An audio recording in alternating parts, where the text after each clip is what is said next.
Salut à tous, bienvenue dans ce nouvel épisode de Au-delà des tatamis, un podcast présenté par la VLB Team où l'on parlera du jiu-jitsu brésilien, des enfants et de l'impact social.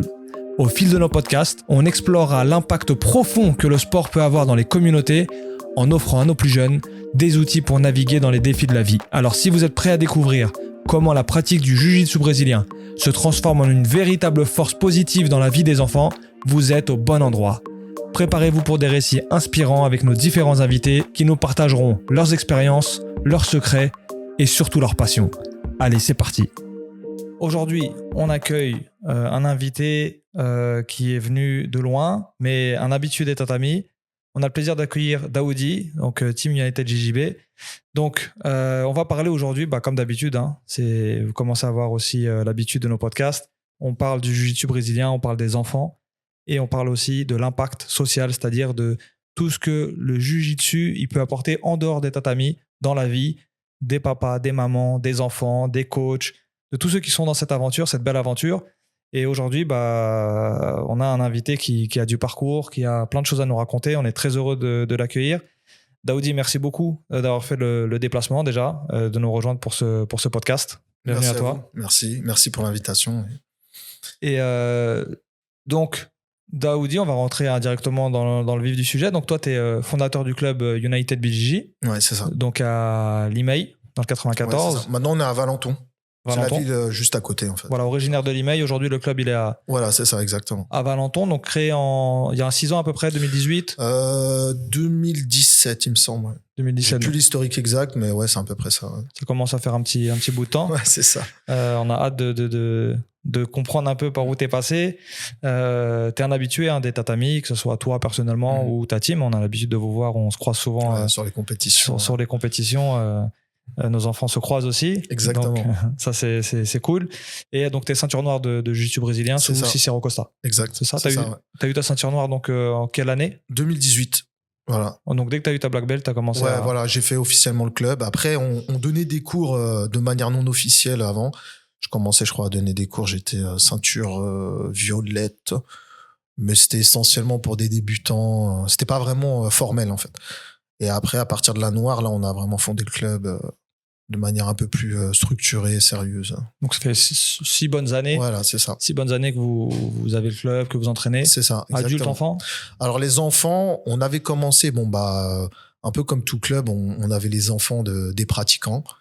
On les entraînait un petit peu, c'était une petite fois par semaine. Après, on a commencé à 2. Après, pour être honnête, là, de cette génération, là, des premiers pratiquants, il en reste plus beaucoup, à part, je crois, 2. Ah, quand tu commences à être adolescent, ça y est. C'est ça. Il en reste 2 de cette époque. Et en fait, on a structuré l'équipe enfant chez nous il y a 4 ans, vraiment, où là, on a rajouté des créneaux. On a réfléchi sur un vrai programme pédagogique. Et du coup, là, tous les enfants, quasiment, on les a gardés à partir de... Vraiment la création pour nous de la section enfant chez nous. Ça on va revenir dessus, compte sur moi, parce que le programme pédagogique c'est très passionnant dans le jiu-jitsu brésilien. Je pense que toi comme nous et comme ceux peut-être qui nous écoutent qui sont coachs, on prend conscience avec le temps de l'importance d'un programme pédagogique, c'est ça, et surtout de nous-mêmes comprendre quel programme pédagogique est-ce qu'on veut donner, parce qu'il y en a plein. Exactement. Et c'est vrai qu'on rigole souvent avec les coachs, etc. On voit vos petits, on dit ça c'est United, on sait, ça tire la garde, ça joue en bas, etc. Donc voilà, on sait que chaque team, chaque coach, a une identité. Ouais. Exactement, il a son identité, parce que voilà, le coach, il a un peu son ADN en fait, qu'il a récupéré lui de ses coachs, etc. Donc le programme pédagogique, c'est un sujet primordial pour pouvoir, parce que le jiu-jitsu, c'est un sport qui est compliqué. Ouais. Par rapport à d'autres disciplines, moi déjà que j'ai pu pratiquer, le jiu-jitsu, c'est vrai que c'est pas simple, parce que déjà il y a une multitude de techniques, déjà les appellations des techniques, déjà faut retenir. Exact. Franchement, et même pour un néophyte, c'est pas inné en fait. Alors on a l'impression que c'est inné, parce que quand on voit des nourrissons des fois sur certaines positions, ça nous rappelle tous des positions de jiu-jitsu. Mais en fait, ça se perd un petit peu avec le temps. Et du coup, quand les personnes elles reviennent sur les tatamis, au début, c'est pas simple. Ouais, c'est clair. Tous les mouvements de gymnastique, là, c'est un peu compliqué. Évidemment. Et puis, comme tu dis, c'est les appellations. Il y a beaucoup d'options. Ouais, parce qu'il y a l'image du jiu-jitsu un peu comme le jeu d'échecs. Et ça, c'est vrai que c'est pas un mythe, en fait. C'est parce que c'est vraiment un travail intellectuel pendant le sport, en fait. C'est-à-dire, ça. On n'est pas juste sur un effort physique, on est vraiment sur une coordination de tous les sens. Je suis d'accord. Ouais. Et ça rentre aussi dans le programme pédagogique. Ouais, complètement. Bah nous, ça, c'est quelque chose qu'on essaye de faire. C'est-à-dire, notamment avec les enfants. Et je vais même te dire que j'ai plus de facilité à le faire avec les enfants qu'avec les adultes. Clair. Où je vais leur dire, par exemple, de tourner sans force, d'être à mi-intensité. Comme ça, on réfléchit, on sait ce qu'on fait, on a une meilleure vision. Puis après, petit à petit, au fur et à mesure, on augmente l'intensité. Et les adultes ont tendance à, même quand on leur communique un petit peu cette consigne, de mettre un peu plus de force. Et du coup, la réflexion, elle est un peu moins présente. Ouais, c'est clair, c'est clair. On revient sur ça plus tard dans le podcast. Je voudrais qu'on revienne sur un événement important qui s'est passé il y a pas longtemps. Ouais. C'est parce que donc encadrant de club, ceinture noire de jiu-jitsu brésilien, mais aussi organisateur de compétition depuis peu. Ouais, c'est donc déjà félicitations parce que on a pu participer à cette belle compétition du Rising Star Cup. Vraiment très belle compétition. Le niveau beaucoup. Des enfants incroyable. Merci franchement, c'est vraiment une compétition qui a valorisé le jiu-jitsu des enfants. Nous, on était vraiment très, très heureux, très contents d'avoir participé à cette compétition-là. C'était bien organisé. Il y avait du niveau, il y avait du respect. Donc, vous avez su valoriser les enfants. Donc, encore bravo à vous et merci. Bah, écoute, ça fait plaisir d'avoir ces retours. On a eu pas mal de retours positifs. Donc, nous, ça nous encourage à essayer de encore continuer, s'améliorer, tout ça. Après, voilà, Rising Star Cup, c'était vraiment l'idée. Je fais un petit peu la traduction de ce que signifie la Rising Star Cup pour nous. C'est un petit peu les étoiles montantes. C'est la coupe des étoiles montantes du jiu-jitsu. Donc, c'est vraiment dédié aux enfants. C'est les mettre en avant, essayer de créer un événement en fait qui rassemble toutes les teams et qui permet aussi de se confronter. Et vraiment, on a essayé vraiment de faire quelque chose avec des catégories de niveau qui permettent de vraiment mettre un petit peu au défi les enfants et leur permettre de vraiment se challenger. Et puis voilà, comme ça, je pense que nous, l'objectif, c'était qu'à travers cette compétition, ils prennent confiance en eux et qu'ils puissent après évoluer dans leur parcours de compétiteur. Honnêtement, un défi réussi, parce que je te le dis maintenant, c'est qu'on a parmi nos élèves donc une jeune qui est Hafsa qui a fait 3e championne du monde à Abu Dhabi. On a des compétitrices championnat d'Europe. Donc on a des petites qui savent performer, qui s'entraînent dur, qui ont un bon niveau. Et ce que tu dis, vouloir faire des beaux match-up en fait, faire monter en niveau, faire Rising Star en fait, faire élever en fait et mettre aussi en lumière. Eh bien, Hafsa et les autres parmi les compétitrices, elles ont perdu ce jour-là. Et en fait, le retour qu'on leur a fait pour valider ce que tu dis, vraiment, donc objectif accompli, c'est on a perdu contre les meilleurs. Ouais, c'était un peu ça. Quand on a perdu dans cette compétition-là, on a perdu contre des gens qui ont du niveau parce que déjà, et ça c'est un défi pour des organisateurs de compétition, faire des matchs où c'est équilibré. Ouais, c'est ça. C'était vraiment on va dire notre crainte au début, et puis après on s'est dit on a réfléchi un petit peu au format, et pour nous le meilleur format c'est celui qu'on a proposé, qui permet vraiment d'avoir les meilleurs match-up avec 3 catégories de niveau et pas prendre en considération les ceintures. Ouais, franchement c'était. Et voilà, c'est ce qui nous a permis, je pense, d'avoir des beaux matchs, des matchs équilibrés. Et là aujourd'hui on peut dire que celui qui a gagné sa catégorie au Rising Star Cup, parce que j'ai vu des champions de France d'autres catégories perdre, d'autres fédérations perdre. Ouais.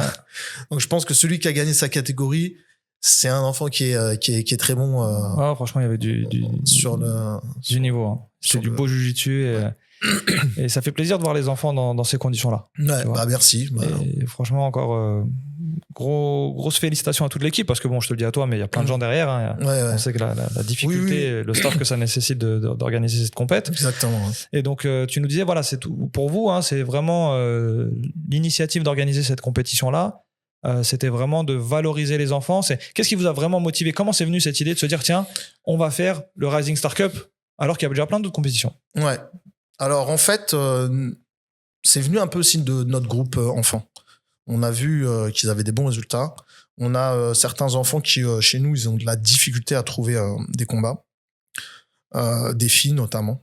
Il y a des filles qui ont du mal à trouver des combats parce que tu connais, hein, les filles dans le jiu-jitsu brésilien, les KT, elles sont pas pleines. Ouais.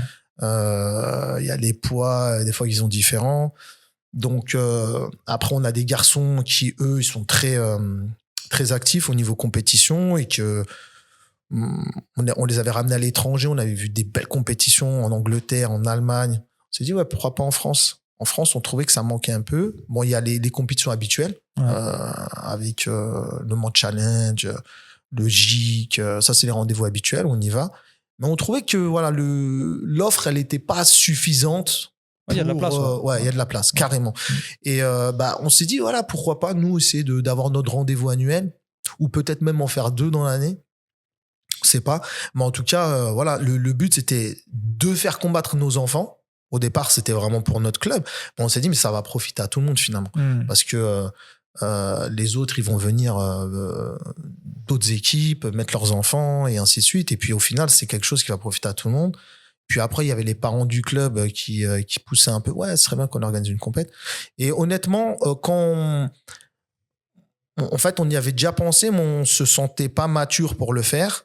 Et aussi, étant donné que nous, on n'avait pas la salle et la structure pour l'organiser. Et cette année, ça a un petit peu changé, parce qu'on a une salle à disposition, une mairie qui nous fait un peu plus confiance. Donc, il y a tout ça derrière aussi, et qui a beaucoup joué sur notre décision de dire, bon, cette année, je pense que c'est la bonne, on va se lancer. Et donc, voilà. Et bon.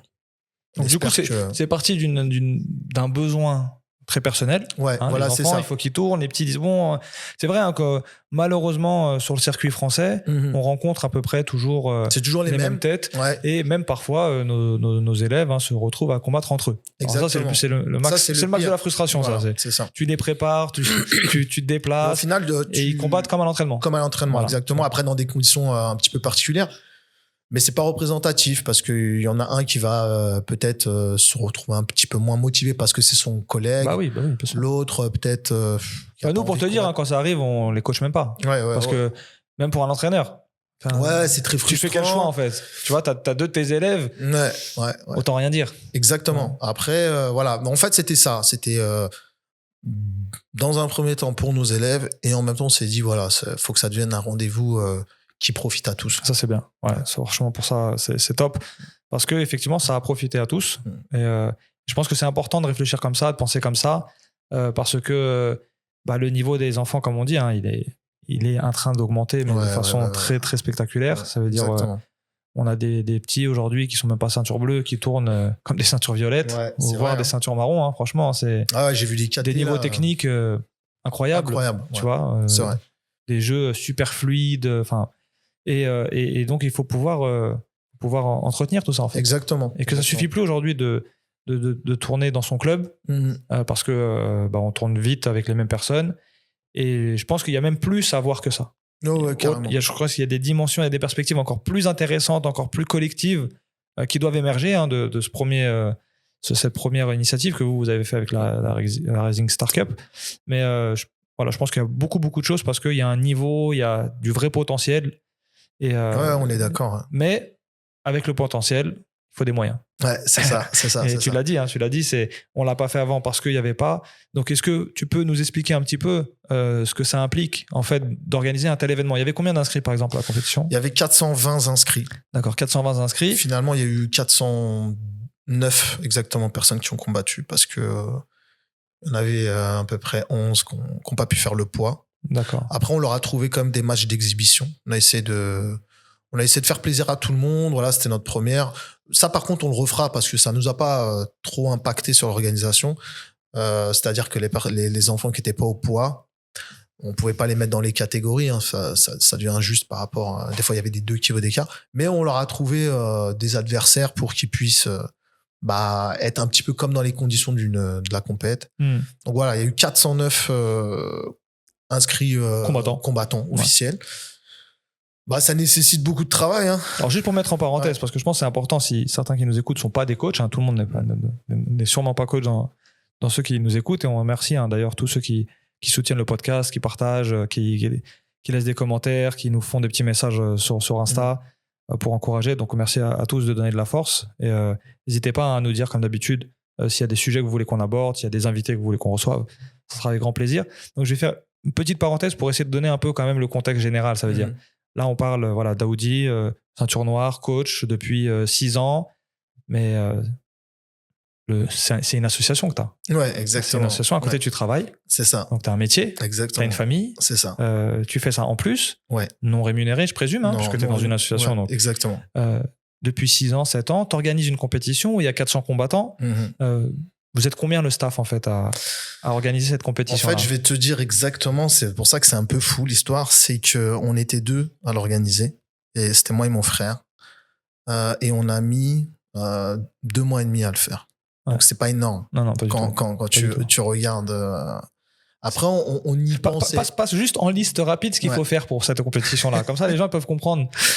Bah déjà, faut que tu aies un plan dans ta tête, comment tu vas organiser ta compétition. Faut que tu fasses ton petit schéma.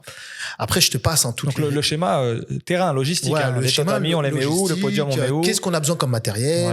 Voilà. Qu'est-ce qu'il va falloir acheter? Qu'est-ce qu'on peut se faire prêter? Qu'est-ce que la ville? Donc c'est des réunions avec la mairie, service des sports, visiter les installations, faire des demandes à la préfecture pour autorisation de manifestation. Ouais. Il y a tout un administratif qui finalement est très prenant, parce que ça, je l'ai découvert, mais il y a un administratif qui est prenant. Savoir si tu as besoin d'un staff médical, combien de personnes, si tes sorties de secours elles sont bien, tu as droit à quelle capacité d'accueil, etc. Donc ça, c'est que la partie événementielle. Déjà, que la partie, événement. Va dire événement, t'es même pas encore rentré dans l'organisation. Après, y a la partie un petit peu marketing. Communication, marketing. Donc, besoin de support visuel. Exactement. De la vidéo, des flyers. C'est ça. Des réseaux sociaux, etc. Donc, c'est les flyers, les réseaux sociaux. Même quand tu fais, par exemple, les décos qu'on avait mis sur les bâches. Tout ça. Donc, faut des graphistes, faut des photographes, donc faut des vidéastes. C'est ça. Des graphistes, des vidéastes. Après, tu dois commander ton matériel. Nous, la plupart, on l'a acheté en Chine. Donc, faut que tu prennes en compte les délais de livraison, parce que toi, tu as ta date. Donc, la gestion de projet, quoi. La gestion de projet, parce que toi, tu as ta date, ils te disent, voilà, toi, nous, c'est un gymnase, il est utilisé à 90% de l'année par le club de handball, après, c'est le club de basket. Donc, toi, tu vas te glisser dans un créneau. Toi, tu es jiu-jitsu brésilien.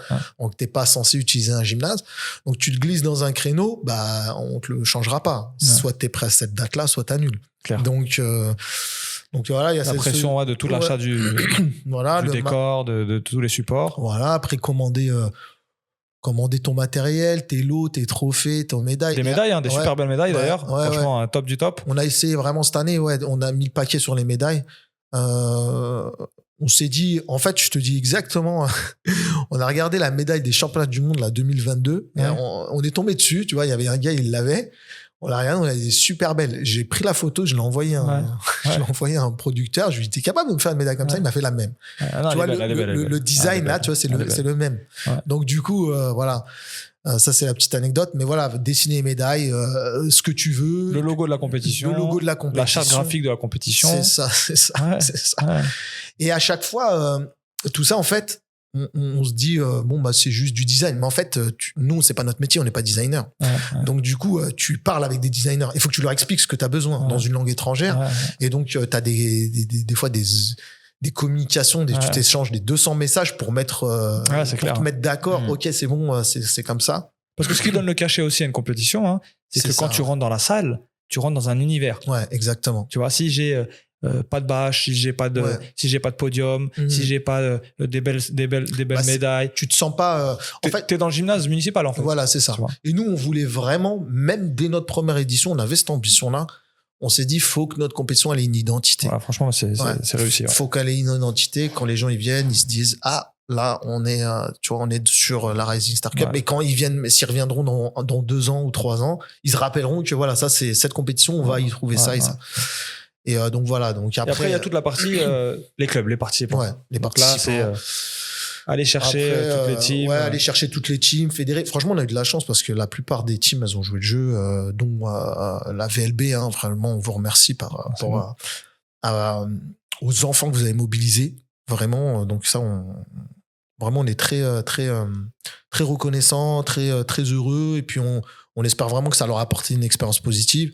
Après, il y a plein d'autres teams qui ont joué le jeu. Oh, il y avait du monde. Ouais, il y avait Team NSO. Enfin, finalement, c'était les teams qu'on s'attendait à ce qu'elles soient là parce que c'est les acteurs. NLS, ouais, pour nous, c'est les acteurs du jiu-jitsu enfant en France.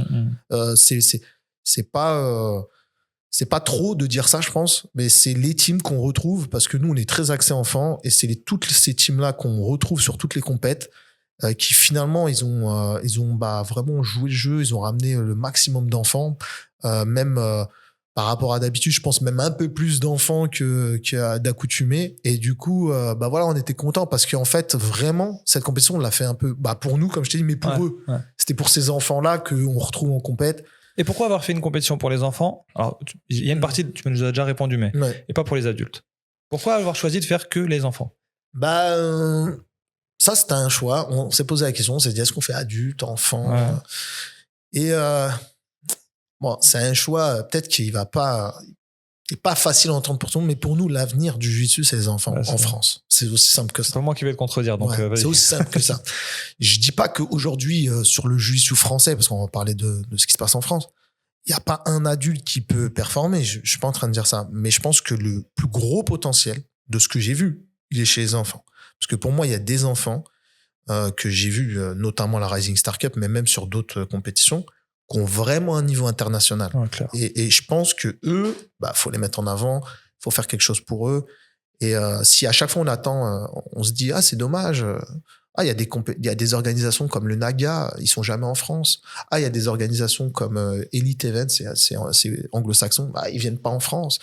À nous de créer ce type d'événement. C'est ça, hein, bien sûr. À nous de le faire.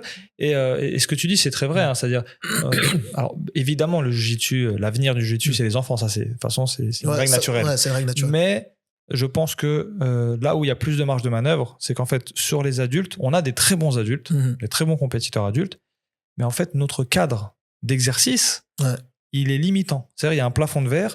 Parce que les gens travaillent à côté, parce qu'ils ont des familles, parce qu'ils n'ont pas de nutritionnistes, parce qu'ils n'ont pas les moyens de se payer des ostéos, etc., qui font qu'à un moment donné, c'est soit tu plaques tout et tu t'en vas, et tu pars tout seul et tu vas faire ta carrière, comme certains le font là actuellement, et c'est un bon choix et c'est bien, soit tu es entre une vie de famille et une vie associative, comme vous avez fait pour la compétition, comme nous on fait, et c'est pour ça que je suis content qu'on aborde ça dans ce podcast, parce que montrer c'est quoi la réalité d'un club entre guillemets de quartier, d'accord, comme on aime bien dire, d'un club, d'une association de quartier sportive. Eh bien, c'est des bénévoles. Là, on parle de bénévoles qui ont organisé une compétition avec plus de 400 participants, avec, comme tu l'as dit, un niveau international de jiu-jitsu brésilien. Je trouve. En bricolant comme on peut. Voilà, c'est ça. Parce que c'est après ta journée de taf que tu vas passer en courant à la mairie avant qu'ils ferment les bureaux, que tu vas appeler ton graphiste, que tu vas faire fabriquer tes médailles, et tu te couches à pas d'heure, tu vois pas tes enfants, tu vois pas ta femme. Je te dis la vérité. Déjà, moi, la dernière semaine, j'ai posé une journée de congé, une semaine de congé, pardon. Et c'est une semaine de vacances avec la famille en moins, quoi, tu vois, clairement. Et ça, je le mets pour organiser cette compétition. Donc voilà, après, nous au club, les gens, les parents, ceux qui sont avec nous, ils savent ce qu'on vit, ils voient l'investissement qu'on a. Après, c'est vrai que toi, quand t'en parles à des gens qui sont un petit peu hors des tatamis, ils en rendent pas compte, hein. Mais c'est énormément d'investissement, et ne serait-ce que déjà la partie gestion club. Alors dès que tu commences à vouloir organiser des événements, là c'est très prenant. Mais après voilà, si on veut que notre jeunesse elle ait les moyens de performer et de faire des belles choses, et je suis convaincu que il y a le potentiel en France. Il faut des acteurs qui soient motivés et qui se démènent pour qui se sacrifient aussi, qui se sacrifient. Voilà, c'est ça, c'est exactement ça. Et voilà, merci Daoudi qu'on puisse parler de ça, parce que c'est la réalité des encadrants sportifs, éducatifs, sociaux, sportifs aujourd'hui. Si on parle de l'aspect financier, parce que je sais que ça intéresse certains, on m'a posé la question. sur une compétition comme ça, les gens ils pensent que tu t'enrichis presque parce que tu vois, 400 participants, mais c'est 20 € la compétition. Tu vois. Juste la médaille, t'as vu, les médailles elles étaient belles. La médaille elle est à 6,50 €. Donc juste, là je te donne juste ce détail-là, tu vois. Donc 20 €, il reste pas grand-chose. Et presque la moitié. Presque la moitié. Sachant que on avait fait la deuxième catégorie pour 10 €. Donc, c'était presque un cadeau, en fait. C'était parce que nous, notre but, c'était que l'enfant, il fasse le maximum de combats. Donc, pour l'encourager à faire plus de combats, on avait mis une deuxième catégorie à 10 €. Donc, je trouve que voilà, c'était un prix assez raisonnable. Mais voilà, c'était pas le but de faire beaucoup d'argent avec cet événement-là. Après, si on veut rentrer dans ces calculs-là, en fait, au taux horaire de ceux qui se sont investis pour faire ça, c'est forcément déficitaire. Donc, ceux qui ont des visions de se dire, les clubs qui font des compétitions, c'est pour gagner de l'argent. J'ai envie de dire, même si c'était le cas, déjà, c'est des bénévoles partout. Et même si c'était le cas, c'est de l'argent qui rentre pour le club. Ça veut dire, cet argent-là, bien sûr. il est réinvesti. Mais c'est juste pour donner un encadrement aux enfants. C'est ça. C'est-à-dire que tout ce qui est fait autour des enfants, ça coûte de l'argent. Ouais, c'est ça. Mais c'était juste pour parler un petit peu de la réalité, parce que je sais qu'il y en a qui veulent organiser. Et je pense que les gens doivent être conscients de ça. Voilà, c'est pas... En fait, quand vous le faites, c'est un sacrifice que vous allez faire pour une cause. Donc, si votre cause, elle en vaut la peine, bah, faites-le. Si vous estimez que ça en vaut la peine, faites-le. Maintenant, si vous pensez gagner de l'argent, bah, faut faire des compétitions à 90 €, comme fait d'autres fédérations, voilà, qu'on connaît. Et là, on sait, voilà, pourquoi elle le fait. Et je peux comprendre aussi parce qu'ils ont des gros frais. Ouais, donc, voilà. Et c'est une entreprise. C'est des belles, puis c'est des belles compétitions. Il y a des belles médailles, etc. Ouais, c'est ça. Mais voilà, faut toujours se rappeler, hein, surtout, voilà, dans notre sujet à nous, on parle de clubs associatifs qui font des projets. Des vrais projets, en fait. Organiser une compétition, c'est un vrai projet. Ouais, c'est ça. C'est un vrai projet, c'est de l'investissement, c'est des risques. Voilà, c'est... Bah ouais, parce qu'il y avait le risque que ça plaise pas. Exactement. Et que les gens ne viennent pas. T'as 300 médailles. Et voilà, t'as perdu l'argent. T'as perdu l'argent. Voilà. Mais bon, en tout cas, c'était pas le cas. Tant mieux pour celle-ci, il y avait du monde. Et c'est bien qu'on parle un peu du quotidien aussi des encadrants et pas que les coachs. Hein. Il y a aussi les parents qui aident beaucoup, les parents bénévoles qui vont toujours donner un coup de main, faire des gâteaux, tenir en général la buvette. C'est les mamans. C'est les mamans, les papas qui font ça. Donc vraiment, heureusement qu'ils sont là. Hein. Nous, je sais que nos mamans dans le club, les goûters de fin d'année, c'est direct. Mais ça, voilà, c'est ce qu'on... Voilà, nous, en fait, et je pense que c'est le cas pour beaucoup de clubs de banlieue parisienne et on va dire de quartiers populaires, entre guillemets. On est des clubs familiaux. Exact. C'est très familial. Donc, voilà, moi, j'ai des fratries. Voilà, j'ai des enfants, il y a des cousins entre eux. Donc, tu vois, c'est vraiment le club où des fois, il y a des membres de la même famille. Eh ben, en fait, c'est leur lieu de rencontre. Tu vois ce que je veux dire? Ça va au-delà des tatamis. Donc ça va au-delà des tatamis. Donc voilà, après quand on organise un événement, j'ai vraiment senti, en tout cas avec mon équipe, là, des bénévoles qui étaient là, que c'était l'événement du club. C'était chacun le portait le projet en fait. Même si, comme je t'ai dit, on a organisé le truc à deux avec mon frère sur la partie logistique entre guillemets. Après, ça se fait pas à deux une compétition. T'as besoin du staff. Et voilà. Et donc ils étaient là, ils ont répondu présent. Et j'ai senti vraiment que c'était leur compétition aussi. Donc, voilà. Et c'est vrai que tu vois ce qu'on disait sur les goûters, sur cet élan quand le club va porter quelque chose, que les parents vont joindre, les cousins des enfants qui font même pas du jiu-jitsu dans le club, ils vont venir. Exactement, etc. c'était ça. C'est là qu'on voit toute la dimension sociale de ces clubs de sport en fait dans les villes. Parce que ça va au-delà de ça. C'est-à-dire, on est en contact des enfants, on rencontre leur famille, on rencontre leurs parents, on est parfois même au courant de leurs problèmes personnels. C'est au club qui viennent chercher un peu de réconfort. Carrément. Donc, et puis cette cohésion sociale, enfin, quand on fait, je sais que quand on fait les goûters de fin d'année, c'est un vrai moment en fait. Ah ouais, carrément. Tous les parents ils sont là, tous les enfants ils sont là, ça joue, ça rigole, ça mange des gâteaux, des bonbons. Enfin, tu vois que tout le monde est heureux. Et c'est des vrais moments en fait de cohésion sociale. Ouais, c'est ça. Mais c'est les moments qu'on aime, hein, et c'est voilà, c'est ce qui nous pousse à continuer. Il faut qu'il y ait un maximum de moments comme ça. faut qu'il y ait un maximum de compétitions organisées par différents acteurs du jiu-jitsu en France. Faut qu'il y ait un maximum de choses parce que c'est ça qui nous donne envie de continuer. Nous, quand on voit une équipe, je sais pas moi, organiser un bel événement, on a envie d'y être. Ouais. Quand on les voit faire des belles photos, des fois on suit toutes les équipes sur les réseaux sociaux, on voit des belles photos avec des goûters, des choses comme ça. Ce sont des moments simples en fait. Ben, on a envie de le faire nous aussi. Ouais. Voilà, donc voilà, c'est ça. Et voilà, on est content pour la compétition, on est content. Et ça nous motive à continuer. Voilà, donc c'était quelque chose, fallait qu'on le fasse, on l'a fait, on est content du résultat. Voilà. Et en parlant du niveau des enfants, Ouais. alors vous avez commencé donc on va dire à poser des briques sur justement pouvoir mettre un espace où les enfants peuvent combattre, Ouais. performer avec des enfants de leur niveau en essayant de les challenger les uns les autres. Ouais. Selon toi, qu'est-ce qui est nécessaire pour qu'on puisse vraiment capitaliser et tirer plein potentiel en fait, tu vois, plein de performances de ces potentiels-là qu'on a, des enfants qu'on a qui ont des hauts niveaux, mais voilà, ils vont à l'école à côté, etc., mais qui ont déjà des niveaux surprenants. Ouais. Pour toi, en tant qu'organisateur d'événements et en tant que coach d'une team, qu'est-ce qu'il faut faire pour qu'on puisse capitaliser vraiment sur ça, qu'on puisse tirer le meilleur du niveau qui commence à apparaître chez les enfants aujourd'hui? Je parle vraiment pas à court terme, hein, peut-être même à moyen terme. Qu'est-ce que toi tu vois?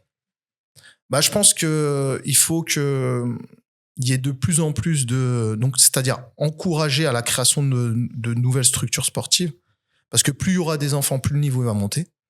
Je sais qu'aujourd'hui tous les clubs ne proposent pas des cours enfants, donc faut peut-être les inciter, leur faire bonne promotion. Et nous, on a tous des élèves adultes qui, à un moment donné, il y avait une mentalité un petit peu ancienne dans le jiu-jitsu, et je pense que c'est mauvais parce que ça nuit un petit peu au développement. C'est que lorsqu'on avait un élève qui crée son club, il y avait un petit peu ce petit côté, il est parti, il nous a fait faux bon, on lui a donné du savoir, mais le gars il est pas sous contrat avec toi, tu vois, il t'a payé pour que tu lui donnes du savoir. Bon, après, si tu acceptes les règles du jeu, à un moment donné il va faire son club, et encourage-le. Tant mieux. Ouais, encourage-le. Et je sais que moi, j'ai cette mentalité, c'est-à-dire j'aimerais que moi, j'ai des élèves qui ouvrent des clubs, je serais vraiment content. Bien sûr. Voudrait dire que voilà, finalement, j'ai laissé quelque chose qui va durer, ouais. Et pas forcément sous mon affiliation, tu sais, dans le sorte de secte un peu brésilienne qui existe à l'époque, quand un ceinture noire, il prenait sa ceinture noire chez une grosse équipe, fallait qu'il reste chez cette grosse équipe et qu'il ouvre la filiale. Non, en fait, s'il a envie d'ouvrir un club, qu'il l'appelle comme il veut, moi, je veux dire, je serais le plus content, parce que à partir du moment, ça veut dire que il va enseigner quelque chose. Il y a peut-être quelque chose que je lui ai enseigné qui va continuer à enseigner, et ainsi de suite. Et plus il y aura des clubs, plus il y aura des enfants qui viendront sur les compétitions, plus le niveau va monter. Donc pour toi, l'enjeu, c'est de vraiment de multiplier les clubs. Il faut qu'il y ait plus de clubs qui font des sections, qui fassent des sections enfants. Mais pas que. C'est-à-dire, c'est pas la quantité au détriment de la qualité. Ouais. Pourquoi je te dis ça? Parce que en voyageant un petit peu chez plusieurs clubs, il y a un phénomène que j'ai vu, que je trouve pas top, c'est que les sections enfants, souvent elles sont données à des grades inférieurs. C'est-à-dire le prof, il va être ceinture bleue et on va lui dire tiens, commence à donner des cours, commence par les enfants. Alors que pour moi, je trouve que l'enfant, il doit avoir une ceinture noire pour l'enseigner, ou au moins, si c'est pas une ceinture noire, la personne la plus à même à donner des bases techniques importantes à l'enfant. Et souvent, on va négliger ce public-là. Le public enfant, il est un peu négligé. Donc, c'est un travail un peu sur les mentalités, et de se dire que les enfants, c'est pas au deuxième plan. Les enfants, c'est au premier plan. Si on met notre jeunesse au premier plan, elle sera forcément forte et forcément performante.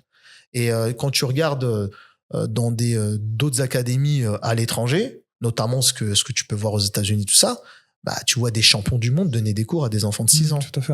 Tu vois Après, est-ce qu'on n'est pas face aussi à une nécessité de notre environnement et de notre contrainte, qui est que déjà, il n'y a pas suffisamment de black belt. Ouais, je suis d'accord. Qu'il y a beaucoup d'enfants sur les tatamis. Ouais. Et donc, moi, je te rejoins sur la philosophie de la chose, c'est-à-dire dire, faut pas négliger les enfants. Les enfants, ils méritent, et je suis d'accord avec toi, c'est que c'est peut-être le moment où ils méritent le plus d'être avec une black belt. C'est pas quand ils seront purple, c'est pas quand ils seront ceinture violette. Voilà, c'est ça en fait que je veux dire. Là, moi, je suis tout à fait d'accord avec toi. Dans cet esprit-là. Je pense qu'on est encore en face de nos limitations environnementales et notre contexte, parce que il y a pas assez de black belt sur les tatamis pour encadrer, et puis dans les groupes d'enfants, il y a aussi les enfants débutants, les enfants confirmés, les enfants intermédiaires. Je sais que nous, on a été obligés de scinder parce que tu as dû passer par là aussi. C'est-à-dire qu'à un moment donné, si tu veux, tu commences avec un groupe d'enfants, et puis 5 ans plus tard, tu es toujours avec les mêmes enfants, mais il y en a d'autres qui sont rentrés entre-temps. Oui, bien sûr. Et donc, t'en as, ils commencent. Il y a des niveaux disparates. Tu vois, moi, je suis avec toi sur les enfants méritent, bien sûr qu'ils méritent des black belts, mais on est face à des limitations de staff et d'un grand nombre d'enfants aussi qui aiment le jiu-jitsu.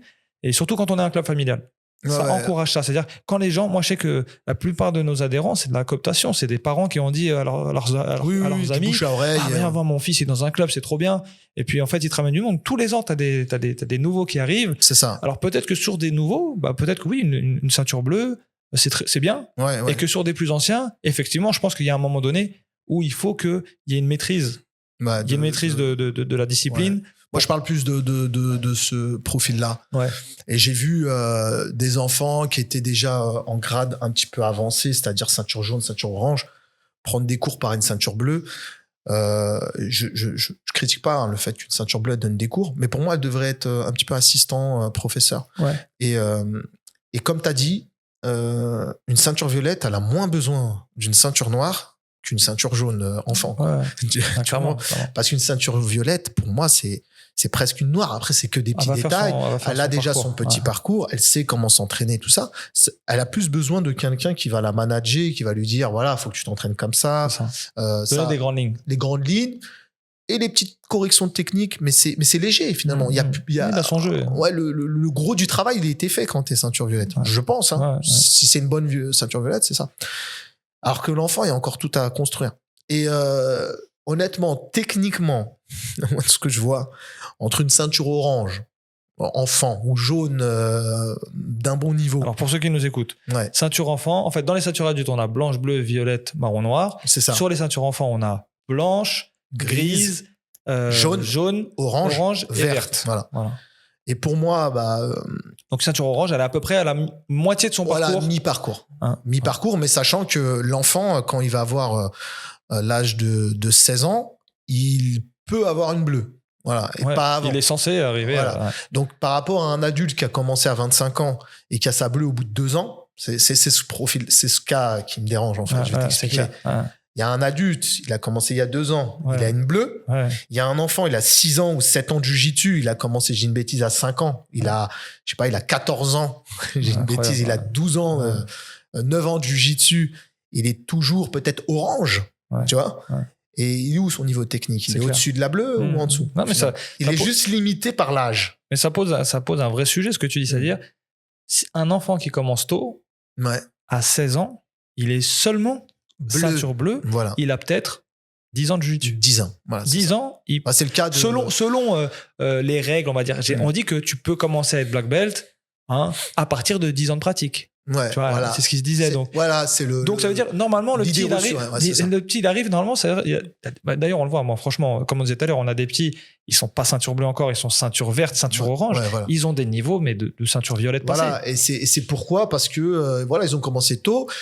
Et c'est moi, ce qui me dérange, c'est que sur des profils comme ça, c'est une bleue qui lui donne un cours. Parce que pour moi, techniquement, c'est lui qui devrait prendre des cours avec les enfants. Tu vois, donc pour toi, c'est multiplier les clubs, mais dans une démarche qualitative. Voilà, c'est ça. Dans une démarche qualitative. Ouvrir les options d'avoir plus de clubs qui émergent, qui encadrent des enfants, mais dans une dynamique qualitative avec un enseignement digne d'enseignement qu'on donnera à des adultes. Voilà, c'est ça. Pour moi, pas faire de différence, même limite, s'il y a une différence à faire, elle doit être en faveur de la jeunesse et pas l'inverse. Et l'autre chose qui est, à mon sens, aussi important pour capitaliser, pour revenir à ta question, capitaliser un petit peu ce potentiel, c'est un travail conjoint des clubs. Aujourd'hui, à la différence de ce que j'ai pu voir sur d'autres nations, qui, je pense, travaillent vraiment dans le bon sens, comme sur les gros championnats où on s'est vu, on s'est croisé à Abu Dhabi, tu vois qu'il y a des équipes, elles viennent en nation. Ouais. C'est une nation qui vient combattre. D'accord. Ouais. Vous êtes venus, c'est VLB. Nous, on est venus avec le sac à dos. Voilà, avec le sac à dos. Nous, c'est United Jiu-Jitsu. On s'est retrouvés là-bas avec les différents Français. On a sympathisé tout ça. Eux, là-bas, ils représentent un pays. Le pays, il a mis de l'argent sur eux. Ils ont invité la télé locale. Donc, si tu veux, déjà, juste d'un point de vue... Et ils sont nombreux. Je pense aux Ouzbeks, par exemple. Ouais, mais je pense à eux, aux Kazakhs et aux Ouzbeks. Voilà, les Kazakhs et les Ouzbeks, c'est impressionnant, quoi. Et pour te dire, nous, c'était notre première à Abu Dhabi, là, en 2023, en novembre 2023. Je savais pas trop à quoi m'attendre. J'avais regardé des vidéos un petit peu sur ce championnat. Je savais que c'était un niveau relevé. Mais j'avais des idées reçues sur tout ce qui était les pays de l'Est. Quand je dis Est, ou les Ouzbeks, les Kazakhs, je me suis dit ça doit être des profils de lutteurs qui finalement ils sont pas trop jiu-jitsu brésiliens et qui s'adaptent parce qu'il y a un beau championnat à faire et donc il faut y aller. Je sais pas si tu vois un petit peu mon idée reçue, je pense que beaucoup ils l'ont. Et quand je suis arrivé là-bas, j'ai dit ah non, en fait ils sont vraiment là, ils font du jiu-jitsu. Et ils sont bien encadrés. Tu sens que voilà, il y a.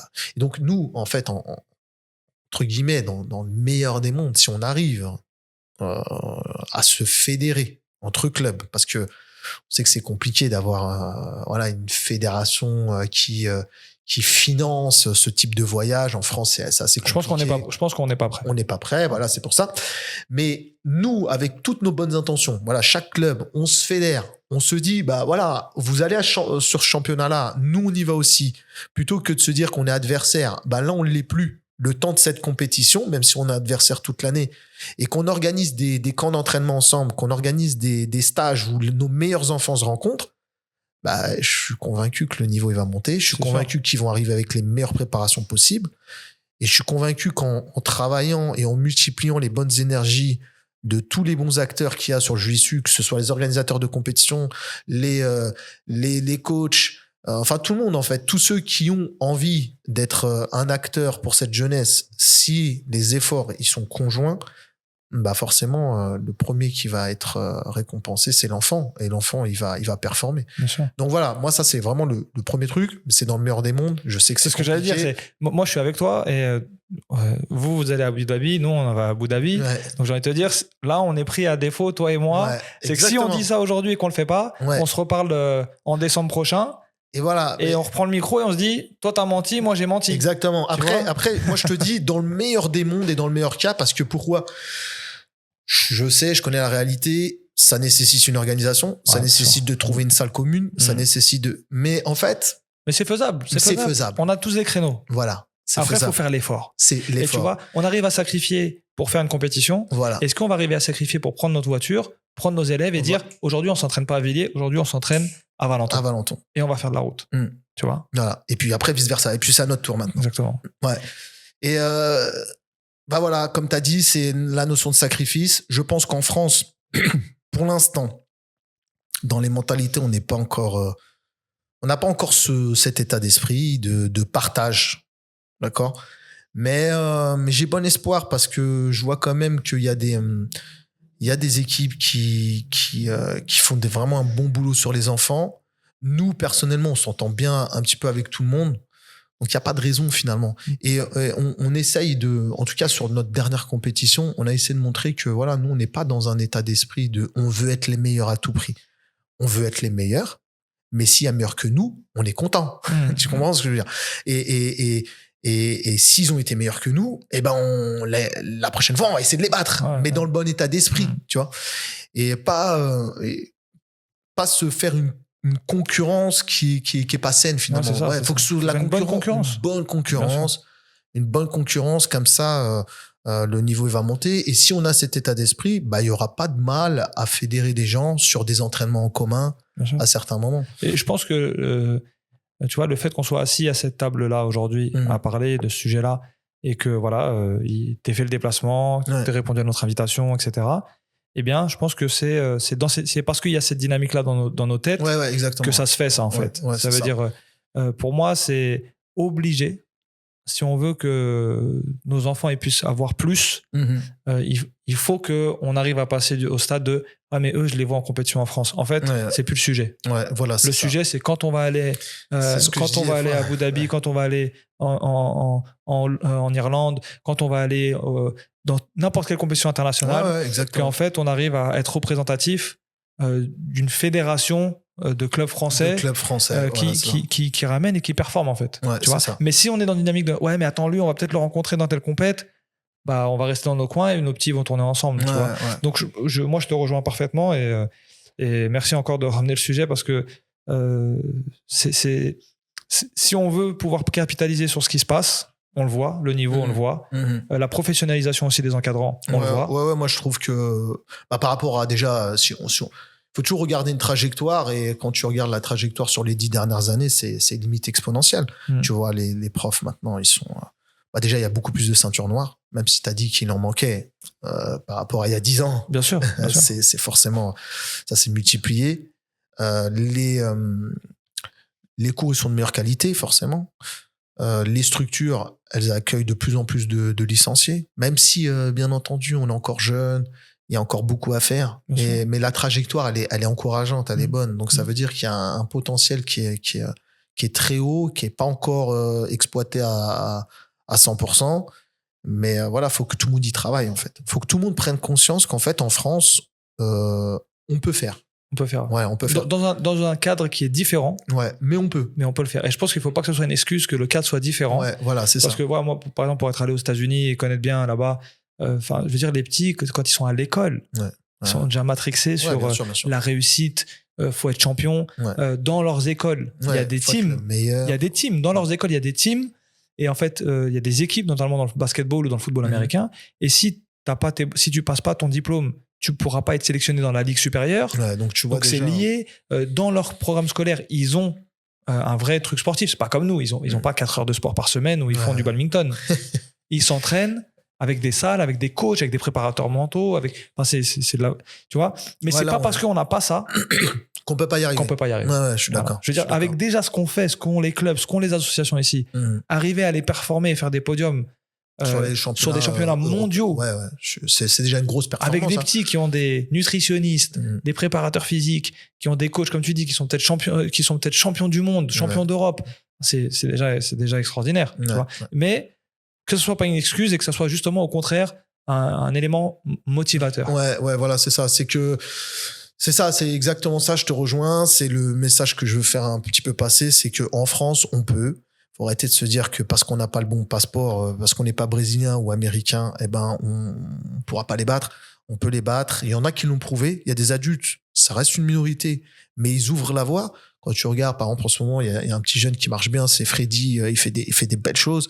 C'est un petit peu le renouveau du jiu-jitsu. À l'époque, il y avait d'autres noms aussi. On a aussi Bilal Ben Saïd qui est parti. Bilal Ben Saïd. Qui est là actuellement aux États-Unis. Voilà, aux États-Unis. Reda Mebtouche. Qui a fait une belle carrière, quand même. Voilà. Donc, voilà, en fait, pour te dire, en fait, ces profils-là, il y en a eu. Mais ce qu'on doit prendre conscience, faut qu'il y en ait plus. C'est qu'il faut qu'il y ait une génération. C'est ça. En fait, il faut qu'il y ait vraiment une génération qui arrive où qu'on se dise, voilà, attention, il y a des Français. Les Français, ils arrivent sur cette compète. Ils ont leur mot à dire. Et si c'est pas nous, les encadrants de clubs associatifs qui le font, eh bien, pour l'instant, nos enfants, ils continueront à faire ça, comme ils le font aujourd'hui. C'est-à-dire que la responsabilité, elle est aussi sur les encadrants et sur les coachs. Bien sûr, bien sûr. Du coup, toi, pour revenir un peu sur ton histoire, tu commences quand le jiu-jitsu brésilien? J'ai commencé... tu remontes dans ma mémoire, mais je sais que ça fait à peu près 15 ans que j'en fais. Ouais, je devais avoir 24 ans, c'est ça. Ouais, 24 Et comment t'es arrivé au JB? Parce qu'avant, alors, à l'époque, c'était pas aussi connu. Ah non, c'était pas connu du tout. Avant, on faisait de la boxe anglaise, de la boxe thaï. C'est ça. C'est ça. J'avais un ami, justement, on bossait ensemble. Moi, j'étais en emploi saisonnier. Je travaillais dans une piscine. C'était un peu pour financer mes études. Et lui, il faisait déjà du jiu-jitsu. Il me parlait de son sport. Pour moi, ça... Je me disais, qu'est-ce que c'est et tout ça. Il me dit, ouais, ça ressemble à de la lutte, c'est du jiu-jitsu brésilien. Moi, je pensais à l'époque que c'était un sport qui ressemblait au MMA. Tu sais, j'avais vu des vieilles cassettes, parce que j'entendais brésiliens, et à l'époque, il y avait beaucoup de Brésiliens qui faisaient ce sport-là. Je me suis dit, ça doit être du MMA. il me dit non, c'est en kimono, ça se pratique en kimono. Et là-bas, il s'entraînait dans un club, c'était à Fontenay-sous-Bois. C'était avec des tauliers à l'époque. Je crois que c'était Thierry Richevas. Je sais pas si tu connais cette personne. C'est vraiment une figure de la première génération des coachs de jiu-jitsu brésilien. Et donc, il s'entraînait là-bas. Puis, il me montrait 2-3 petites techniques, tu vois, au boulot, tu sais, à la pause café. On faisait, puis un jour, j'essaye de lutter un petit peu avec lui. Je vois qu'en fait, sans trop de force, il me maîtrise facilement. Toi, tu faisais déjà du sport ou? Ouais, franchement, moi, j'avais fait beaucoup de foot dans ma jeunesse. Okay, voilà, un peu comme beaucoup de jeunes en France, football. Et puis après, voilà, c'était beaucoup de. Moi, j'avais un papa un peu strict. Lui, c'était l'école avant tout, je te dis la vérité. Donc, du coup, lui, c'était voilà, la réussite scolaire, le sport, on verra plus tard. Pour lui, c'était pas justement, on pourra en parler de ça, l'impact des parents sur les enfants et leur développement sportif, entre guillemets. C'est que lui, dans son esprit, c'était un petit peu l'ancienne génération, c'est le sport, ça t'apportera rien de très concret, donc c'est bien. Mais tu peux en faire dehors. T'as pas besoin d'en faire à outrance. T'en fais un peu de temps en temps en bas du bâtiment, c'est très bien. Mais par contre, l'école, il faut que tu sois très assidu. Donc, j'ai pas une grosse expérience en club. Voilà, j'ai fait un peu de foot jusqu'à mon adolescence. Puis après, voilà, j'ai un petit peu arrêté. Et j'y suis revenu justement à l'âge de 19 ans, comme ça, 20 ans. J'ai commencé justement avec mon ami qui faisait du jiu-jitsu à prendre des petits cours. Voilà. Donc, c'était du grappling au départ parce que j'avais trouvé un club à côté de chez moi. C'était à Bonneuil-sur-Marne, exactement.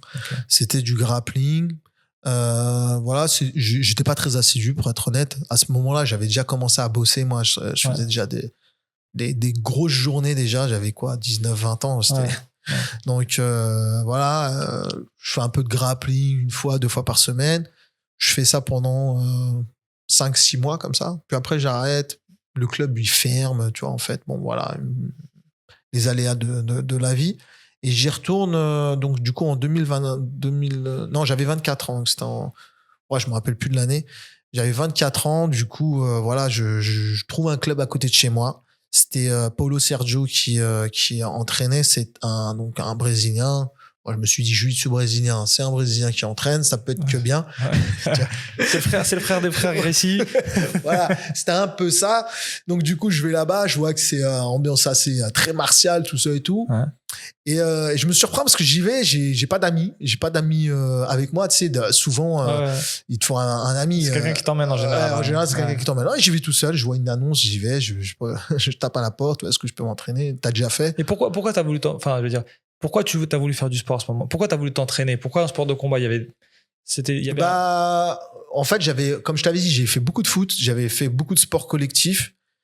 Et je pense que, voilà, j'avais fait dans mon esprit, voilà, j'avais envie d'essayer les sports de contact et les dépassements. Et j'avais toujours en tête que pour moi, le sport de combat, peu importe lequel, c'était un petit peu le sport ultime du dépassement de soi. C'est-à-dire, c'est toi contre toi-même. C'était vraiment, tu vois, est-ce que tu es capable d'aller affronter une personne? Pour le coup, tu as bien choisi ton sport. Ouais, c'est ça.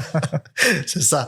Et comme je t'ai dit, comme j'avais mon ami avec qui je travaillais, d'ailleurs, qui est prof lui aussi, maintenant, au club Base 94. Ah, Base 94, donc c'est Karim de Base 94, donc je le salue aussi.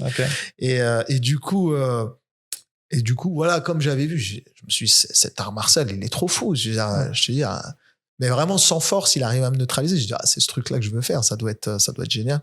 Et au final, voilà, je me suis lancé quelques années après. Et puis, j'ai pas arrêté depuis, quoi. Et aujourd'hui, à quel moment est-ce que toi, tu décides de coacher? Comment ça se passe, en fait, ta transition de, voilà, apprenant, compétiteur, peut-être pas au début d'ailleurs, peut-être juste apprenant. Et puis je prends, puis je fais un peu de compète. Mais à quel moment tu te dis, vas-y, moi je veux coacher, je veux transmettre? En fait, c'est venu un petit peu par hasard. Déjà, en fait, au club, quand j'ai commencé avec Paulo Sergio, lui, c'est un prof qui a, comment dire, son style, c'est un petit peu old school, tu vois. Ouais. Mais tu vois, comme tous les gars, c'est un peu de l'ancienne génération, ils sont très pointus sur la technique. Vraiment, faire ci comme ça. Parce que le jiu-jitsu, c'est un sport très technique. Ouais, c'est un sport très technique. Mais si tu veux, par rapport à ce que j'ai vu ailleurs, en termes d'enseignement, ça reste la figure la plus comment dire, à cheval sur le détail. Okay. Tu vois, okay. Je vais pas dire que c'est la personne qui m'a montré le plus de techniques, c'est pas ça, mais ça veut dire que les basiques qu'il m'a montré, tu les as bien montrés. Il me les a bien montrés. Je t'en rappelle encore. Ouais, voilà, c'est ça. Alors j'ai appris d'autres techniques avec d'autres professeurs, hein.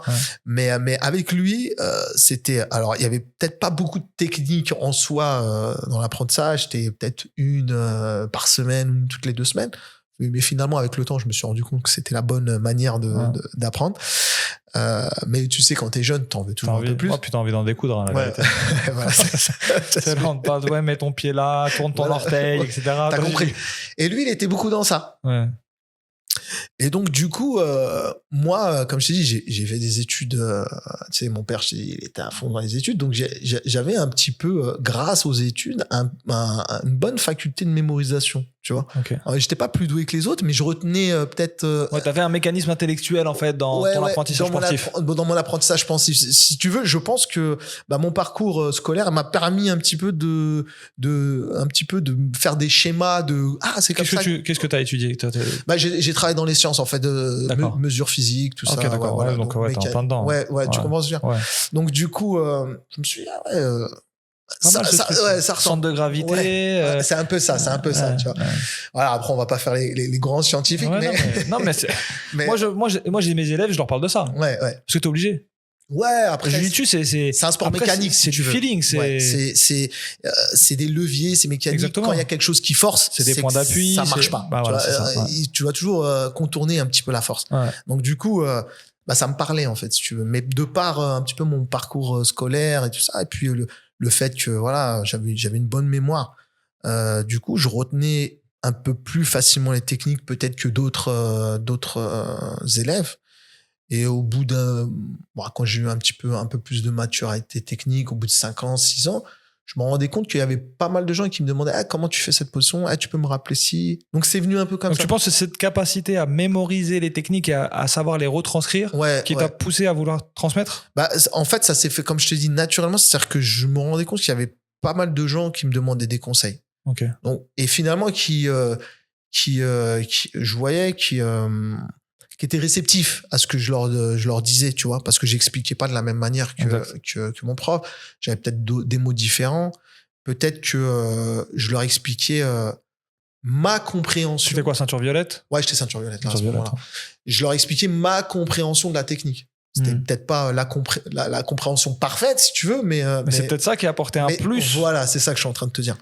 C'est à ce moment-là, une autre approche, d'autres mots, une autre vision sur la même technique et qui s'est construit sur celle du coach. Voilà, ça s'est construit sur celle du coach.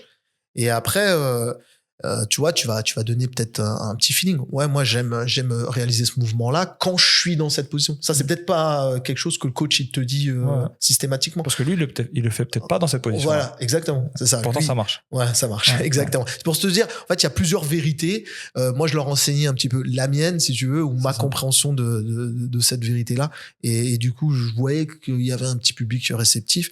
Et justement, quand on a eu l'opportunité d'avoir des créneaux, nos premiers créneaux un petit peu pour enseigner, et c'était dans un départ un but d'avoir des cours en plus, de profiter, d'avoir on va dire un cadre un peu moins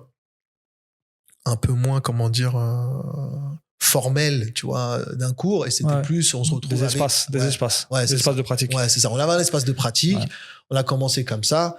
Et on se rencontrait avec différents amis qui pratiquaient, et fallait que quelqu'un il encadre un petit peu la séance. Ça a été moi, tu vois. C'est le parcours de beaucoup de coachs. Ouais, au final c'est ça. Et puis après on a dit tiens, ouais, tu prends le cours en main, ouais, ok, d'accord, c'est parti. Et puis après ça a été l'habitude que ce soit moi. Et du coup c'est comme ça que voilà, c'est comme ça que ça s'est fait. Et après la section enfant, comment ça naît? Et la section enfant, comme je t'avais dit, elle naît à peu près après ces ouvertures d'espace un petit peu d'entraînement.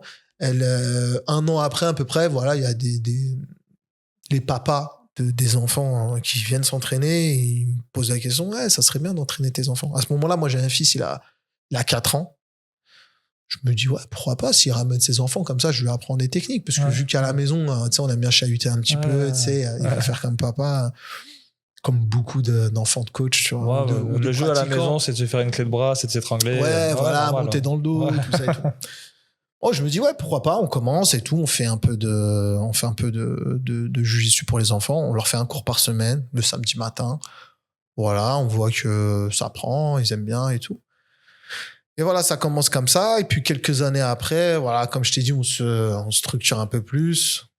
Le cours enfant, il devient vraiment officiel, tu vois. On commence avec 2 créneaux par semaine. On a fait longtemps 2 créneaux par semaine avant de passer à beaucoup plus. Ouais. Et par faute aussi. En fait, voilà, c'était un peu mon état d'esprit. C'était, au départ, je privilégiais quand même les adultes. Ouais. Dans mon esprit, j'étais... ouais, c'est un club, c'est les adultes qui doivent être bons, c'est l'image du club, c'est les adultes. Ouais. Il y avait un peu cet état d'esprit-là. Et après, voilà, après les enfants, au bout de... Je pense que les mentalités, elles ont évolué aussi, ça veut dire... Ouais. C'est quand même un sport qui est traumatisant, le jiu-jitsu, tu vois. Je parle physiquement, c'est-à-dire que tu te fais mal, je pense que toutes les black belts, elles ont des problèmes quelque part. Ouais. Tu vois, je veux dire, voilà. C'est-à-dire, moi, j'ai 4 opérations des genoux, j'ai une opération de l'épaule, tu vois. Moi aussi, on est tous passés par là. Et donc, je pense qu'à l'époque, peut-être, c'était pas un sport d'enfant. Ouais. Ou dans notre esprit. Dans notre esprit, voilà. Dans notre esprit, c'était un sport pour des adultes parce qu'il fallait avoir une certaine force, il fallait savoir contenir, voilà. Et que, avec le temps, maintenant, on a des sections baby. Ouais, c'est 4 ans, ils sont sur tatami, tu vois. Après, moi, je sais que je parle de moi et je pense qu'il y en a beaucoup qui vont me rejoindre. Moi, j'ai beaucoup évolué dans mon parcours et dans mon état d'esprit en enseignant. Ouais. C'est-à-dire qu'en enseignant, je me suis rendu compte que ce que je pensais il y a ne serait-ce que 2-3 ans, je le pense plus. Ouais. J'ai une autre vision. Et au départ, moi, je me disais beaucoup, les enfants, ils ont le temps. Voilà. Ouais. Tu vois, ça, c'est... ça, je trouve... Et en fait, je me rends compte aujourd'hui que c'est une erreur de penser comme ça. Je me dis, les enfants, ils ont le temps. Même si je leur fais un petit cours par semaine, du moment qu'ils pratiquent un peu, ils aient une petite vision. Et puis, le jour où ça deviendra sérieux, s'ils ont envie, on fera un truc sérieux avec eux.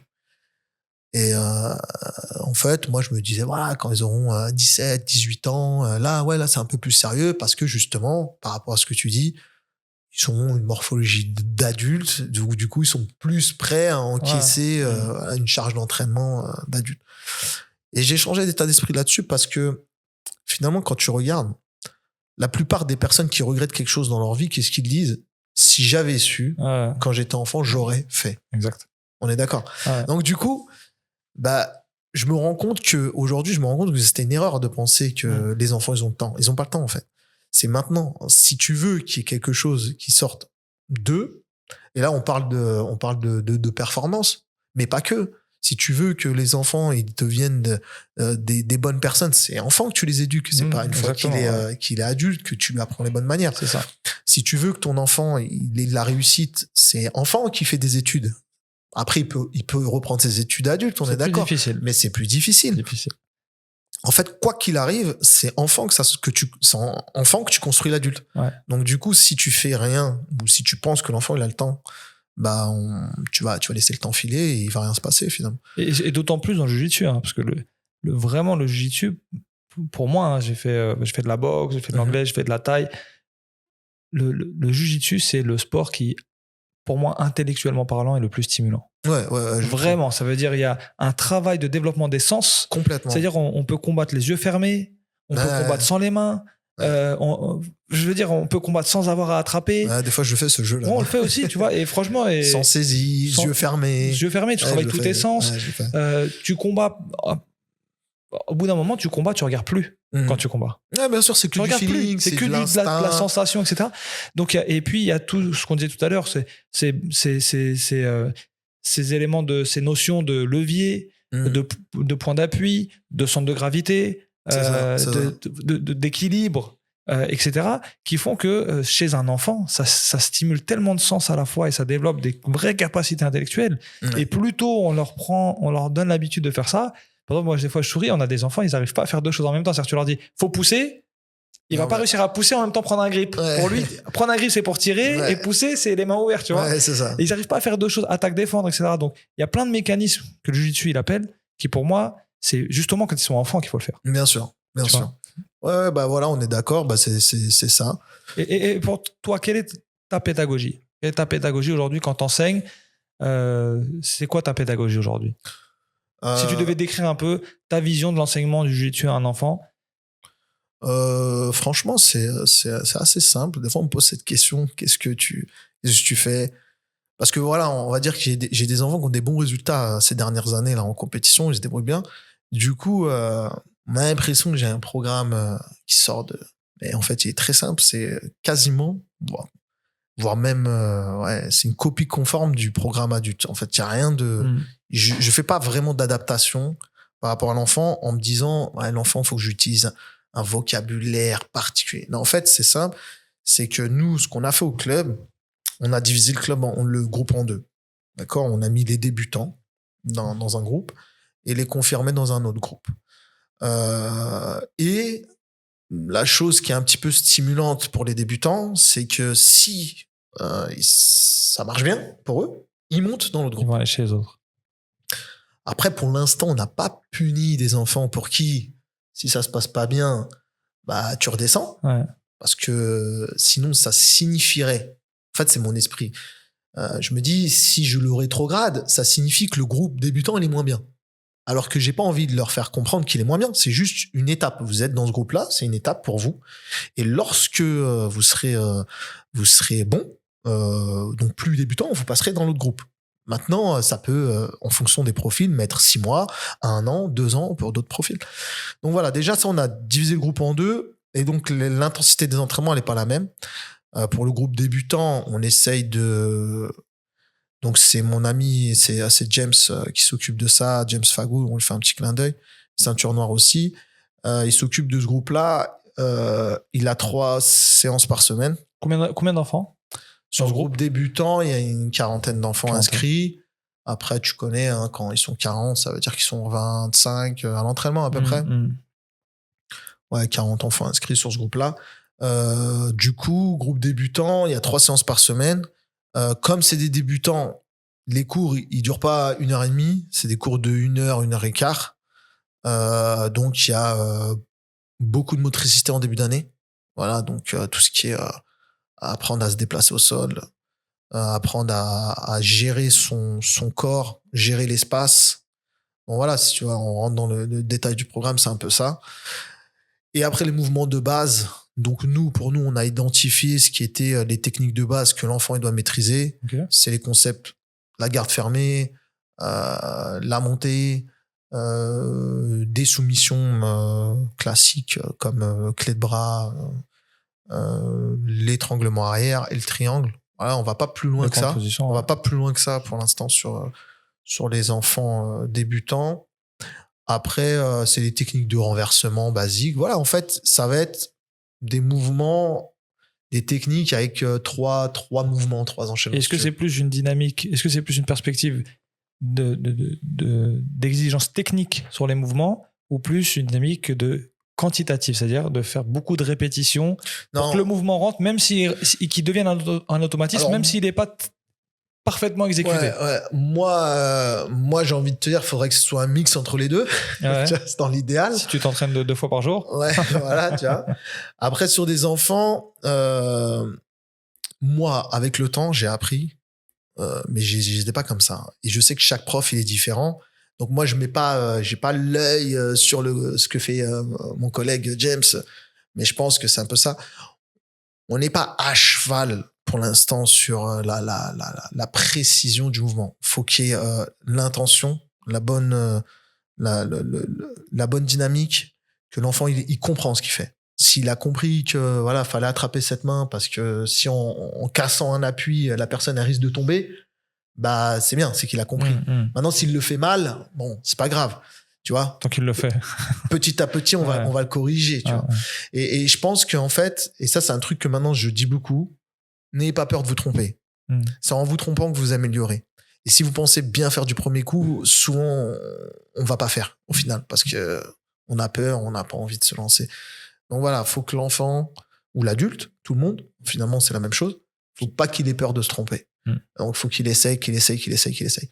Après, c'est sûr que si tu te trompes 1000 fois, tu vas m'énerver. Ouais. Bon, ça, la patience des coachs, c'est un autre sujet qu'on pourrait aborder. La frustration, l'agacement. Mais je leur montre quand ils m'énervent. Ouais. Et du coup, voilà. Après, comme je t'ai dit, avec ce groupe-là, je suis moins exigeant techniquement. Je pense que James aussi. Et par contre, voilà, on essaie quand même de mettre des bases pour qu'ils comprennent ce qu'ils font. Voilà. Après, nous, on a un petit peu nos techniques fétiches, notre identité club. Ouais. Voilà, elles font partie du programme, comme tout club, hein, j'imagine. Ouais, chacun a ses petites choses. Et du côté, donc, du coup, confirmé, qu'est-ce qui change? C'est quoi? Ouais, c'est pas pareil. Là, on est sur 5 séances par semaine quand même, tu vois. Là, Vous avez ouais, avec l'association, 5 créneaux dans la même salle ou est-ce que... Je te dis une bêtise. Il y a un cours lundi soir, c'est ce qu'on appelle cours compétition. Donc voilà, c'est du combat à thème, des mises en situation. Voilà, on se rapproche au maximum de la compète. Ok. D'accord. Ça va être un enfant au milieu, il y en a 3 qui passent sur lui, 1 minute, tu vois, genre d'exercice que les grands ils font quoi. Finalement, on le fait avec les enfants. Je sais qu'il y en a, c'est pas leur manière de travailler, mais je pense que c'est une erreur. Faut les mettre dans ces situations-là. Donc on va les mettre dans le rouge le lundi. De toute façon, quand ils arrivent devant les Kazakhs ou les Ouzbeks à Abu Dhabi, voilà, eux ils sont déjà dans ça. Ça déjà, ouais, tu comprends pas ce qui t'arrive. Ça va être compliqué. Ouais. On est d'accord. Ouais. Donc du coup c'est ça sur le cours du lundi. Le cours du mardi c'est un cours technique. Le mardi, c'est un cours en fait où les enfants ils sont mélangés avec les adultes. Donc comme je t'ai dit, c'est un groupe compète. Pour nous, il n'y a pas de problème à ce qu'ils soient avec les adultes. Ils arrivent à suivre techniquement, ils arrivent à suivre physiquement. Au niveau de la technique, il n'y a aucun souci. Il n'y a pas de souci. C'est même certains du groupe qui reprennent des adultes pour te dire, tu vois. Après, ils n'ont pas cours, ce groupe-là, il n'a pas cours le mercredi, mais donc là, c'est les débutants qu'on court. Après, il a cours jeudi. Jeudi, c'est un cours technique aussi. Donc moins intense physiquement. Ouais, voilà, c'est un peu moins intense. Plus axé sur la précision des mouvements. La précision des mouvements. Après, quand c'est moins intense, nous, on fait quand même toujours en fin de séance, ça c'est notre petit truc, il y a beaucoup de sparring. Ouais. Tu vois, nous, on est un peu... faut apprendre en tournant. Faut apprendre avec la sensation. Faut apprendre... Quand je te dis beaucoup de sparring, on va faire peut-être 30 à 45 minutes de sparring. Tu vois, chaque séance, c'est à peu près ça, tu vois. Et voilà, et je pense que... Après, on gère l'intensité, hein. Mais voilà, c'est beaucoup de sparring. Donc si le cours il dure 1h30, on va faire 45 minutes échauffement et technique, drill, et après ça va être 45 minutes de combat, soit à thème, soit libre, tu vois. Ouais, ça va être un peu ça. Et après on a un cours aussi le samedi, et samedi c'est un peu un récap, tu vois. On fait un petit récap sur la semaine. C'est le moment aux questions-réponses, si tu veux. Et du coup, chaque semaine, c'est une thématique, c'est des thématiques qui s'étendent plus sur 2 semaines, sur un mois. Moi, en général, comment t'organises Moi, je fais 2 semaines en général. Et si c'est un gros sujet, si on rentre un peu dans des détails, ça peut durer 1 mois. Si par exemple, on est sur, je sais pas moi, un passage qui peut t'ouvrir la porte à d'autres passages. Tu vois ce que je veux dire? Ouais, genre un leg drag. Voilà, un leg drag. Au début, tu montres un leg drag, voilà. Pendant 2 séances, ça va, c'est maîtrisé. Sur ce groupe-là. Hein. Ouais. Sur ce groupe-là, c'est maîtrisé. Leg drag, ils savent tout ce que c'est, ils en ont mangé. Après, je vais dire, voilà, l'adversaire, il défend comme ça. Maintenant, qu'est-ce que tu fais? Voilà. Et ainsi de suite, et ainsi de suite. Donc, finalement, on reste sur le leg drag. On se rend compte qu'on reste sur le leg drag 2 semaines, 3 semaines, voilà. Et nous, ce qu'on essaie beaucoup de faire là maintenant, depuis 1 an, 2 ans avec ce groupe-là, c'est connecter. C'est-à-dire, voilà, le groupe débutant, par exemple, on leur apprend un leg drag. Déjà, le groupe débutant, on peut leur montrer un leg drag, c'est pas bien compliqué. On peut leur montrer un knee slice. On peut leur montrer, tu sais, un passage en long step, back step, genre de truc. On peut leur montrer, tu sais, les petites techniques, crazy dog. Déjà, il y en a qui arrivent à le faire. Ouais. Maintenant, le groupe confirmé, lui, c'est maintenant, tu passes de là à là, tu fais ci. À quel moment, pourquoi t'as fait ça? L'adversaire est défendu comme ça. Le laisse pas, tu vas rentrer avec vraiment développer les sens cognitifs. Voilà, c'est ça. Les sens cognitifs de l'enfant. C'est ça. Parce que pour moi, ma vision, c'est que c'est vraiment ce qui fait d'un enfant un bon combattant, Ouais. c'est sa capacité à connecter C'est ça. et avoir vraiment une performance cognitive Voilà, c'est ça. où il réagit très vite à ce qui se passe et il sait tout de suite où il doit aller. Voilà, c'est ça. Voilà, c'est le puzzle. Le puzzle, j'emboîte les pièces les unes avec les autres et je le fais vite. Si je suis capable de faire ça, je vais être un bon combattant. Parce que moi, je leur dis souvent, des fois, je rigole avec eux, je leur montre des petites vidéos, enfin, les élèves avec qui je suis très proche, je leur montre des petites vidéos de grands combattants. Je lui dis, tu vois, le moment qu'il fait, tu sais le faire, toi aussi. Ouais. Non, mais c'est vrai. Non, mais oui. Tu vois, Mika Galvao, Ouais. un grand champion pour ceux qui connaissent pas, un grand champion, très, très actuel, qui est jeune, hein. Très jeune. Ouais. Et lui, justement, c'est vraiment un modèle de gars qui a commencé très tôt, Bon, qui a il été a un père. suivi. Bon, bien sûr, ils ont pas tous un papa. Ils ont un papa et puis ils ont des moyens. Ils ont des moyens. Mais par mais contre, incroyable. là, ce que je veux te dire, c'est que eux, pourquoi je parle de lui, c'était vraiment une équipe d'enfants, eux. Ouais. Ils n'avaient pas d'adultes, hein. C'était une équipe d'enfants. C'est un groupe d'enfants qui a émergé, qui a été entraîné par le papa d'un des leurs et qui les a fait monter jusqu'à arriver aujourd'hui. C'est l'une des meilleures équipes du monde. Et ils ont commencé, c'était tous des gamins. Et du coup, quand tu regardes son jeu, c'est beau, hein, c'est super. Mais par contre, c'est des techniques que moi, j'ai des élèves, ils savent faire. Une à une, hein, je parle, hein, tu vois. Ouais, bien sûr. Mais après, c'est la connexion qui le rend spécial. Mais c'est ce qui fait du jiu-jitsu, comme on disait tout à l'heure, c'est vraiment un sport cognitif, intellectuel, parce que quand tu combats, en fait, t'es obligé d'être présent mentalement.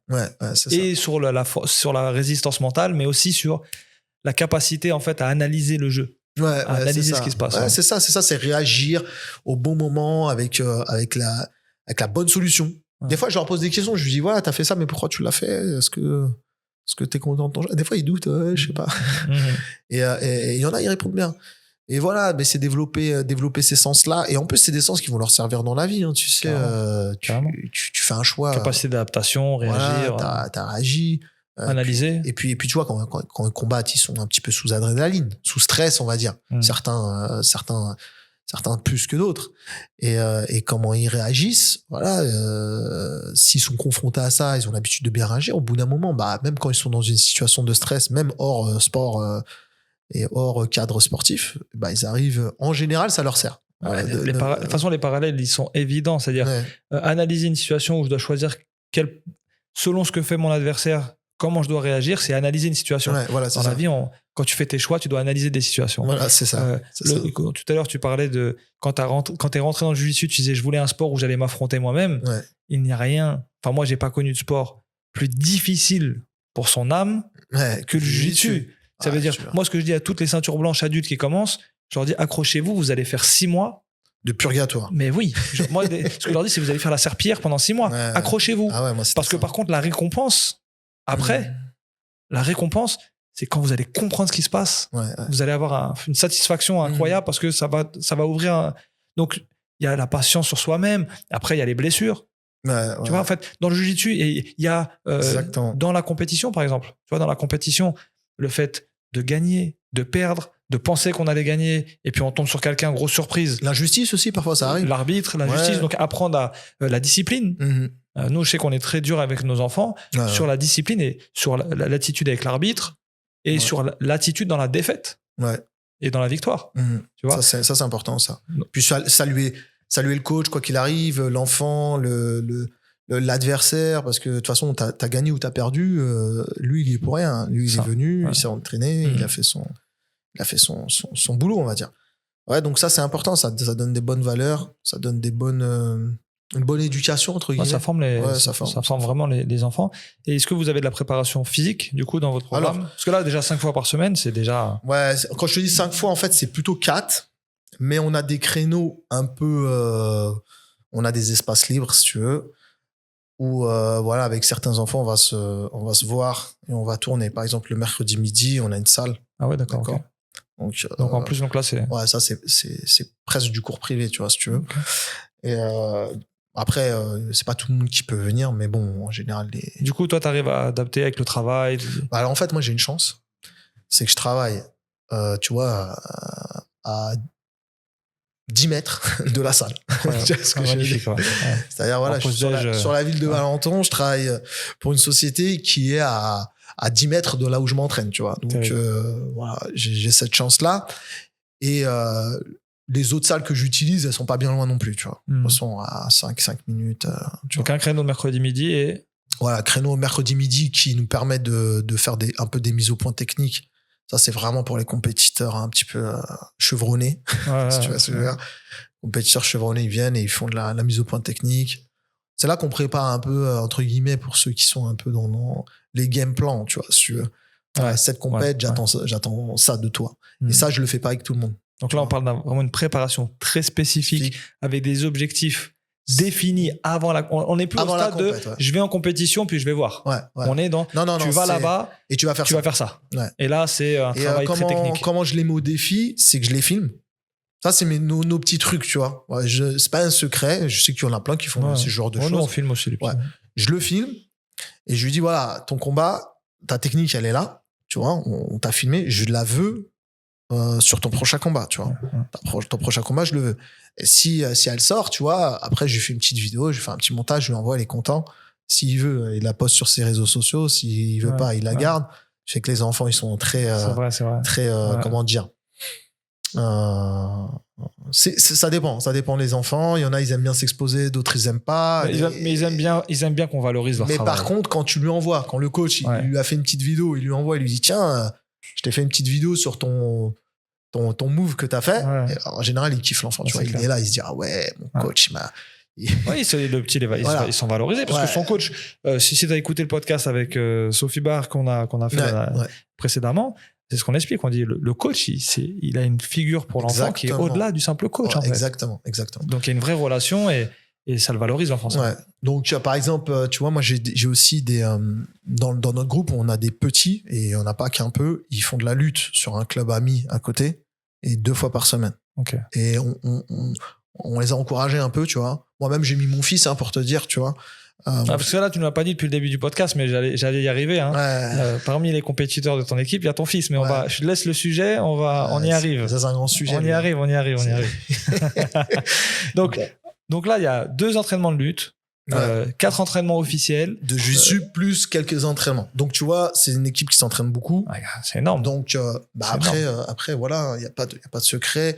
Tu sais, sur le dernier championnat de France, là, la Fédé, on avait fait premier par équipe. Ceux qui ont gagné, c'est des enfants qui s'entraînent 5 fois par semaine. 5-6 fois même pour certains. Donc, du coup, ils s'entraînent peut-être 2 fois plus que leurs adversaires, entre guillemets. Donc, je vais pas dire c'est logique. Non, puis avec un encadrement, comme on dit, hyper qualitatif. C'est-à-dire, ce qu'on essaie. Tes élèves, nos élèves, ceux qui font de la compétition comme ça, on les connaît par cœur. Tu sais c'est quoi son point fort, tu sais c'est quoi son point faible, et tu le fais qualitativement parlant, il y a un suivi pédagogique qui, je le rappelle, est fait par des bénévoles qui travaillent à côté, qui ont des familles et des enfants qui vont à l'école. Le courage des enfants, c'est juste surprenant. Les enfants, nous, on a des enfants, ils quittent l'entraînement, ils se lèvent à 6h du matin, ils vont à l'école. Je te jure, ils ont des journées de dingue. Ils sortent de l'école, il est 17h, ils arrivent à l'entraînement, ils rentrent chez eux, il est 21h, et ils ont fait leur journée, et quand ils arrivent à l'entraînement, nous, on les accueille comme s'ils venaient de se réveiller. C'est-à-dire pour moi, il n'y a pas d'excuse. Tu fais ton entraînement et tu prépares une compète et voilà. Puis après, Et donc, ils font ça 5 fois, 6 fois par semaine. C'est prodigieux, quoi. Ouais, c'est clair. Après, comme je t'ai dit, ça, c'est certains enfants, c'est vraiment les compétiteurs chevronnés du groupe compétiteur. Du coup, vous en avez combien des comme ça, vous? Je vais essayer de les compter. Il y a mon fils qui est dedans, son ami, ils sont 5-6. Pas mal déjà. Hein. C'est beaucoup en fait, parce que du coup, c'est une locomotive pour les autres. Tu vois. C'est quand même déjà pas mal. Ils sont 5-6. Et combien de coachs allez suivre? Pour ce groupe-là, en fait, c'est essentiellement moi. Et je suis aidé par James aussi qui vient m'aider les lundis pour animer le cours compète. Il faut être 2. Hein. Tu vois, parce qu'on transpire nous aussi autant que les enfants. Donc sinon, les cours techniques, je les fais seul. Mardi, jeudi, je les fais seul et samedi aussi pareil. Et après, quand ils vont à la lutte, moi, je les accompagne. C'est-à-dire, j'ai un petit œil aussi sur ce qu'ils font. Mais c'est pas mon club. Hein. C'est un club qui est complètement qui est différent. Tu sais, ils s'entraînent à l'US Créteil Lutte. C'est un club de lutte qui est là depuis longtemps. Mais j'aime bien aller les regarder parce que justement... nous, du Jiu-Jitsu, c'est pas trop notre truc à la base. Hein, c'est justement. C'est super intéressant. Hein. Ouais, moi, je vais regarder. En plus, moi, j'ai un jeu au jiu-jitsu, je suis un tireur de garde. Tu vois ce que je veux dire? Un autre debout, c'est même pas un sujet, quoi. Ouais, donc voilà. Mais j'aime bien. Par contre, j'aime bien. C'est super intéressant. Ouais, j'aime bien. Ouais. Et du coup, je vais les regarder parce que ça me permet de voir leurs points forts sur la lutte, tu vois. C'est pas juste tiens, je le ramène là-bas et puis je sais pas ce qu'il y fait, tu vois. J'ai exactement ce qu'ils font. C'est une préparation technique. Ouais, pour moi en fait, ils font de la lutte pour le jiu-jitsu, je sais pas. Bah ouais, c'est ça. Dans mon esprit, après j'imagine que pour leur club de lutte, c'est différent, mais oui, bon, ils savent que c'est des compétiteurs jiu-jitsu. Ouais, bien sûr. Mais du coup pour moi, je le vois un peu comme ça, je dis ça on va prendre quelque chose de bénéfique pour nous. Et ça va nous servir. Donc, moi, en tant que coach, faut que j'aille regarder ce qui se passe parce que je sais où ils en sont, je sais ce qu'ils sont capables de faire en lutte, tu vois. Et en tout cas, franchement, grosse force à toi, hein, parce que voilà, tu portes tout ça. C'est énorme, en fait, dans une vie de rajouter ça à toutes les responsabilités, etc. Et c'est vraiment un programme qui est chargé. Hein. Ouais. Franchement, chapeau. Mais, et en plus de ça, donc, ton fils... Ouais. Ton propre fils, donc il fait partie des compétiteurs. Comment ça se passe en fait? Enfin, je veux dire, toi en tant que père, parce que voilà, quand t'es coach, t'as des enfants, c'est pas tes enfants. T'es là pour les faire performer. T'es là pour les faire kiffer. Il faut qu'ils aiment le jiu-jitsu. Il faut que quand ils viennent dans l'entraînement, ils apprécient. Il y en a parmi eux, ça devient des compétiteurs. Mais ton périmètre, il s'arrête au moment où les parents disent stop, mon enfant il arrête le jiu-jitsu, ou mon fils il est blessé, il va pas venir, ou ce week-end il est chez sa tata, il va pas s'entraîner. Là, ça y est, t'as plus de pouvoir. Par contre, sur ton enfant, c'est autre chose. Ouais, là, t'as un pouvoir. Hein, sur ton enfant, c'est autre chose. Déjà, pour toi, comment tu gères en fait cette convergence de responsabilité d'être un père et d'être un coach dans un groupe aussi exigeant que celui-là? Franchement, c'est pas évident et c'est pas quelque chose qui est naturel, en tout cas chez moi, parce que j'ai fait des erreurs comme beaucoup de papas coach. J'ai écouté les conseils de d'autres. Et comme beaucoup de papas tout court. Hein. Ouais, comme beaucoup de papas tout court aussi. Parce que c'est vrai, moi au club, j'ai eu le syndrome des papas qui voulaient que leur enfant devienne les champions que eux ils ont jamais été, tu vois. Ouais. Tu vois, et qui sont triplement plus exigeants avec leur enfant que le coach lui-même, tu vois. Et on va dire, moi, en tant que papa, je voulais que mon fils fasse du jiu-jitsu parce que j'estimais que c'était un bon sport pour lui. Tu vois ce que je veux dire? Mais après, je me disais, s'il le fait ou il le fait pas, finalement, c'est pas bien grave, tu vois. C'est pas une obligation qu'il fasse du jiu-jitsu. Maintenant, je l'ai orienté vers le jiu-jitsu parce que pour moi, c'était une facilité. T'as combien d'enfants? J'ai 3 enfants. D'accord. Il y en a qu'un qui fait du jiu-jitsu? Il y en a qu'un. Tu vois. Les autres, qu'est-ce qu'ils font? Alors, j'ai une fille, elle fait de la natation. Ok. Et j'ai une petite, elle, je pense qu'elle est bien partie pour faire de la boxe. Hein. Ok, donc 2 filles et un garçon. Hein. Ah, 2 filles et un garçon. Et le plus grand, c'est le garçon. Ouais, j'ai une fille qui a fait du jiu-jitsu, mais qui a pas aimé. D'accord. Donc, voilà, elle a fait autre chose. Ma fille aussi a pas aimé. Ouais, elle a pas aimé. Donc, elle aime pas tout ce qui est contact et tout ça. Donc, à un moment donné, voilà, ça l'a pas fait. Mon fils, lui, il a commencé le jiu-jitsu tôt. Hein. Il a commencé à 4 ans, pour te dire. Du coup, là, il en a 12. Donc, ça fait 8 ans, t'imagines. Ouais. Sauf que, dans son parcours, il y a eu des petits, des petites péripéties, je t'explique. Donc, il a fait du jiu-jitsu. À la base, comme je t'ai dit, comme nous, on était un club familial, il y venait avec ses cousins, tu vois, ils venaient tous.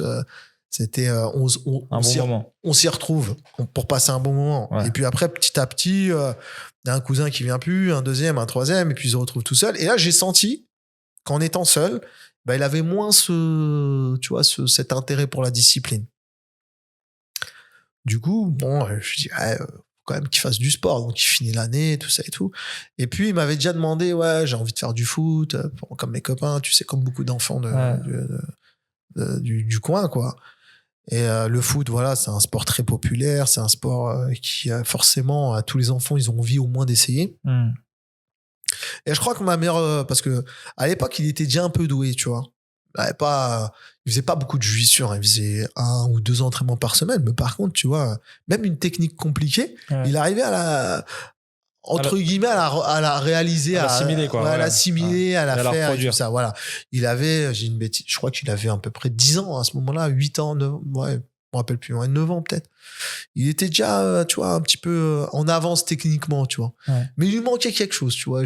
C'était un bon élément, mais c'était pas le meilleur élément des enfants, tu vois. Il lui manquait, en fait, un truc fondamental, c'est l'envie, en fait, tu vois.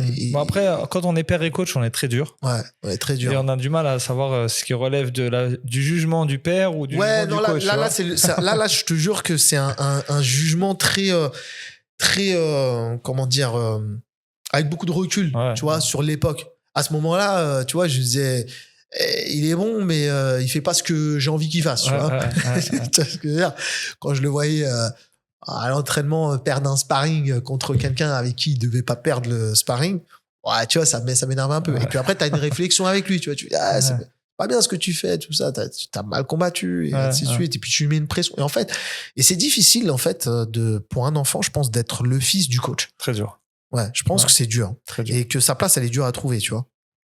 Et jusqu'à aujourd'hui, des fois, ils m'appellent papa, tu vois, je leur prends, je dis, ouais, coach, tu vois, juste là, tu m'appelles coach, tu vois, juste pour créer la différence. Bien sûr. Et par contre, je te disais, voilà, à l'époque, voilà, il était bon techniquement, mais voilà, il n'avait pas trop d'envie pour la discipline. Je sentais qu'il... Ouais, il était doué, mais il n'avait pas envie. Voilà, ouais, pas spécialement pas envie. Spécialement envie. Il faisait ça parce que son père le faisait. Tu vois, comme beaucoup de gamins qui, à un moment, leur héros, c'est leur papa. Et ben, je veux faire comme mon papa pour... Tu vois. Et après, il m'a demandé, voilà, de quitter le sport, de faire autre chose et tout ça. Et moi, franchement, j'ai pas eu d'hésitation. Je lui ai dit, ouais, tout de suite. Ouais, tu veux faire du foot? Ouais, je te ramène et tout ça. Et je me rappelle, à l'époque, il y avait, tu vois, les amis qui étaient avec moi, ils me disaient, t'es malade, ton fils, tu vas le laisser faire du foot, alors que t'es dans le jiu-jitsu, et ainsi de suite. Tu vois, ce truc-là, tu vois. Et surtout que le foot, voilà, ça fait cliché d'un sport... je dénigre pas parce que j'en ai fait et ça m'a apporté beaucoup de bonnes émotions. Mais aujourd'hui, c'est vu comme un sport un peu particulier, tu sais, ça n'a pas les mêmes valeurs entre guillemets que les sports de combat, tu vois. Et voilà, donc après, bon, je l'ai ramené. Et par contre, quand je l'ai emmené au foot, j'étais à fond derrière lui, hein. J'allais le voir à tous les matchs. Okay. Je l'ai vraiment accompagné, tu vois. Donc là, j'étais dans le rôle du papa, tu vois. Et par contre, il s'est rendu compte que j'étais autant exigeant pour le foot. Pourtant, c'est pas un sport que je kiffe spécialement. Que pour le JJB. Que pour le JJB. Et en fait, il a percuté. Ça se trouve, le petit s'est dit, moi, vas-y, je vais esquiver la folie là, du jiu-jitsu, je vais faire du foot, il va me laisser tranquille. Je lui disais, fais la passe là, fais ça, tu sais, je l'ai aidé. Mais il aimait bien, tu vois. Finalement, à travers le foot, tu vois, il a senti que, en fait, j'étais derrière lui. Et souvent, pourtant, c'est un petit, tu vois. Et pour te dire, des fois, les enfants, c'est là que tu vois qu'ils ont une réflexion.